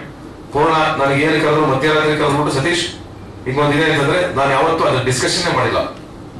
ಏನ್ ಕೇಳಿದ್ರು ಡಿಸ್ಕಷನ್ ಮಾಡಿಲ್ಲ. ಎಲ್ಲಿ ಪೂರ್ಣ? ಆಯ್ತು ಪೂರ್ಣ ಬರ್ತೀನಿ. ಓಕೆ ಏನ್ ಮಾಡ್ಬೇಕು ಪೂರ್ಣ? ಅಯ್ಯೋ ನಾಳೆ ಬೆಳಿಗ್ಗೆ ಮಾಡ್ತೀನಿ ಪೂರ್ಣ. ಏನೇನ್ ಮಾಡ್ಬೇಕು ಪೂರ್ಣ? ಆಯ್ತು ಪೂರ್ಣ ಮಾಡ್ತೀನಿ. ಅಷ್ಟು ಸಲಿಗೆ, ಅಷ್ಟು ನಮ್ಮ ಮನೆಯವರು, ಪೂರ್ಣ ಆಗ್ಲಿ, ಕಾವ್ಯ ಆಗ್ಲಿ ಅಂಡ್ ಮಕ್ಕಳಾಗ್ಲಿ ಎಲ್ಲರೂ ನನ್ನ ಫ್ಯಾಮಿಲಿ ಅವರು. ಅಂಡ್ ಅಫ್ಕೋರ್ಸ್ ತುಂಬಾ ಒಳ್ಳೆ ಫ್ಯಾಮಿಲಿ, ತುಂಬಾ ಒಳ್ಳೆ ಜನ. ಪೂರ್ಣನ ಇದೆಲ್ಲವನ್ನು ಮಿಗಿಲಾಗಿ ಪೂರ್ಣ ಹಠವಾದಿ ಅಂಡ್ ಹಸುವಿನವನು. ಅಂಡ್ ಪೂರ್ಣ ಬರೀ ಸಿನಿಮಾ ಅಂತ ಬರೀ ಮ್ಯೂಸಿಕ್ ಮಾಡಲ್ಲ, ಸ್ಕ್ರಿಪ್ಟ್ ಒಳಗಡೆ ತೋರ್ಕೊಳ್ಳೋದಾಗ್ಲಿ, ನಮ್ಮೊಳಗಡೆ ತೋರ್ಕೊಳ್ಳೋದಾಗ್ಲಿ, ಒಂದ್ ಡಿಸ್ಕಷನ್ ಆಗ್ಲಿ, ಒಂದ್ ಎಥಿಕ್ಸ್ ಬಂದಾಗ್ಲಿ, ಸ್ನೇಹಿತರನ್ನ ಬಿಟ್ಕೊಳ್ದಂಗೆ, ಯಾವ ಸ್ನೇಹಿತರನ್ನು ಬಿಟ್ಕೊಳ್ದಂಗೆ ಗಟ್ಟಿಯಾಗಿ ನಿಂತ್ಕೊಳ್ಳೋದಾಗ್ಲಿ, ಬಂದು ಅಪ್ಕೊಳ್ಳೋದಾಗ್ಲಿ, ಅದೆಲ್ಲವೂ ಪೂರ್ಣ ಕ್ಯಾರೆಕ್ಟರ್ ಪೂರ್ಣ. ಅದು ನಿಮ್ಮನ್ನ ಒಂದು ತೂಕ ನಮ್ಮ ಕಣ್ಣಲ್ಲಿ ಯಾವಾಗಲೂ ಕರ್ಕೊಂಡು ನಿಲ್ಸಿದೆ. ನಾವ್ ಯಾವತ್ತೂ ನಿಮ್ಮನ್ನ ಕೆಳಗೆ ಸಾಧ್ಯನೇ ಇಲ್ಲ. Best of luck. ತುಂಬಾ ಚೆನ್ನಾಗಿ ಮಾಡಿದೀರ ಹಾಡು ಅಂಡ್ ತುಂಬಾ ಚೆನ್ನಾಗಿ ಅಭಿನಯಿಸಿದಾರೆ ಇಬ್ರು, ನವೀನ ಇಬ್ರು. ಅಂಡ್ ಆ ನವೀನ ತುಂಬಾ ಚೆನ್ನಾಗಿ ಆಡಿದ್ದಾನೆ. ಇದಿಷ್ಟು ಒಂಥರ ಸಂಪೂರ್ಣವಾದ ವೇದಿಕೆ. ಇದು ಬಹಳ ಖುಷಿ ಆಯ್ತು ನಾನು ಬಂದಿದ್ದಕ್ಕೆ. ಅಂಡ್ ಅಫ್ ಕೋರ್ಸ್ ಅಷ್ಟು ಮಾತಿತ್ತು ನಮ್ಗೆ ಆಡೋದಕ್ಕೆ. ಹಾಗಾಗಿ ನಿಮ್ಗೆಲ್ಲರಿಗೂ ಒಳ್ಳೇದಾಗ್ಲಿ. ಧೀರ ಭಗತ್ ರಾಯ್ ಗೆದ್ದು ಬರಲಿ. ಅಂಬೇಡ್ಕರ್ ಅವರ ಕಿಡಿಯಾಗಿ ಅಂಡ್ ಕೂಡಿಯಾಗಿ. Thank you. ಕರ್ನಾಟಕದ ಕಟ್ಟಕಡೆಯ ವ್ಯಕ್ತಿಗಳು ಏನು ಸಮಾಜಮುಖಿ ಚಿತ್ರವನ್ನ ಎಲ್ಲ ಒಂದು ಹೋರಾಟದ ಹಿನ್ನೆಲೆ ಇರ್ತಕ್ಕಂತ ಎಲ್ಲರೂ ಸೇರಿ ಮಾಡಿದ್ದಾರೆ. ಒಳ್ಳೆಯದಾಗಿ ಚಿತ್ರ ಯಶಸ್ವಿಯಾಗಿ ನಾನು ಕುವೆಂಪು ವಿಚಾರ ಹೇಳಿದಾಗ ಮಲೆಗಳಲ್ಲಿ ಮದುಮಗಳಲ್ಲಿ ನಾಯಿ ನೃತ್ಯ ಪಾತ್ರವನ್ನು ಮಾಡಿದಂತ ನಾನು ತುಂಬಾ 4 ಸಾರಿ ನಾಟಕವನ್ನು ನೋಡಿದ್ದೀನಿ. ಕುವೆಂಪು ಹೇಳುವಾಗೆ ಎಲ್ಲರ ವ್ಯಕ್ತಿತ್ವ ಅವರ ನಾಲಿಗೆ ಮೇಲೆ ಇರುತ್ತೆ ಅಂತ.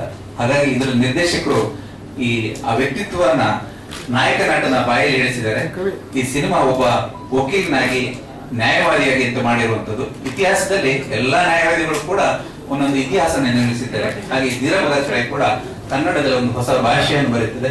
ಎಲ್ಲ ಈ ಸಿನಿಮಾ ನೋಡಿ ಅಂತ ಹೇಳ್ತಾ ಶುಭ ಹಾರೈಸ್ತೇನೆ. ಯಾವ ತರ ಕಾಣಿಸ್ಬೇಕಣ್ಣ ಅದು ಹೇಳ್ತಾರೆ ಇಲ್ಲ. ಓಕೆ ಸರ್, ಕರೆಕ್ಟ್ ಊಟ ಮ್ಯಾಚಿಂಗ್ ಇದೆ. ಇಲ್ಲ ಹಾಕೊಂಡೆ ಹೋಗ್ಬಿಡೋಣ ಬಸ್ಸು ಎಲ್ಲಿಗೆ. ಏಯ್ ಅದು ಒಂದು ಹೊಸ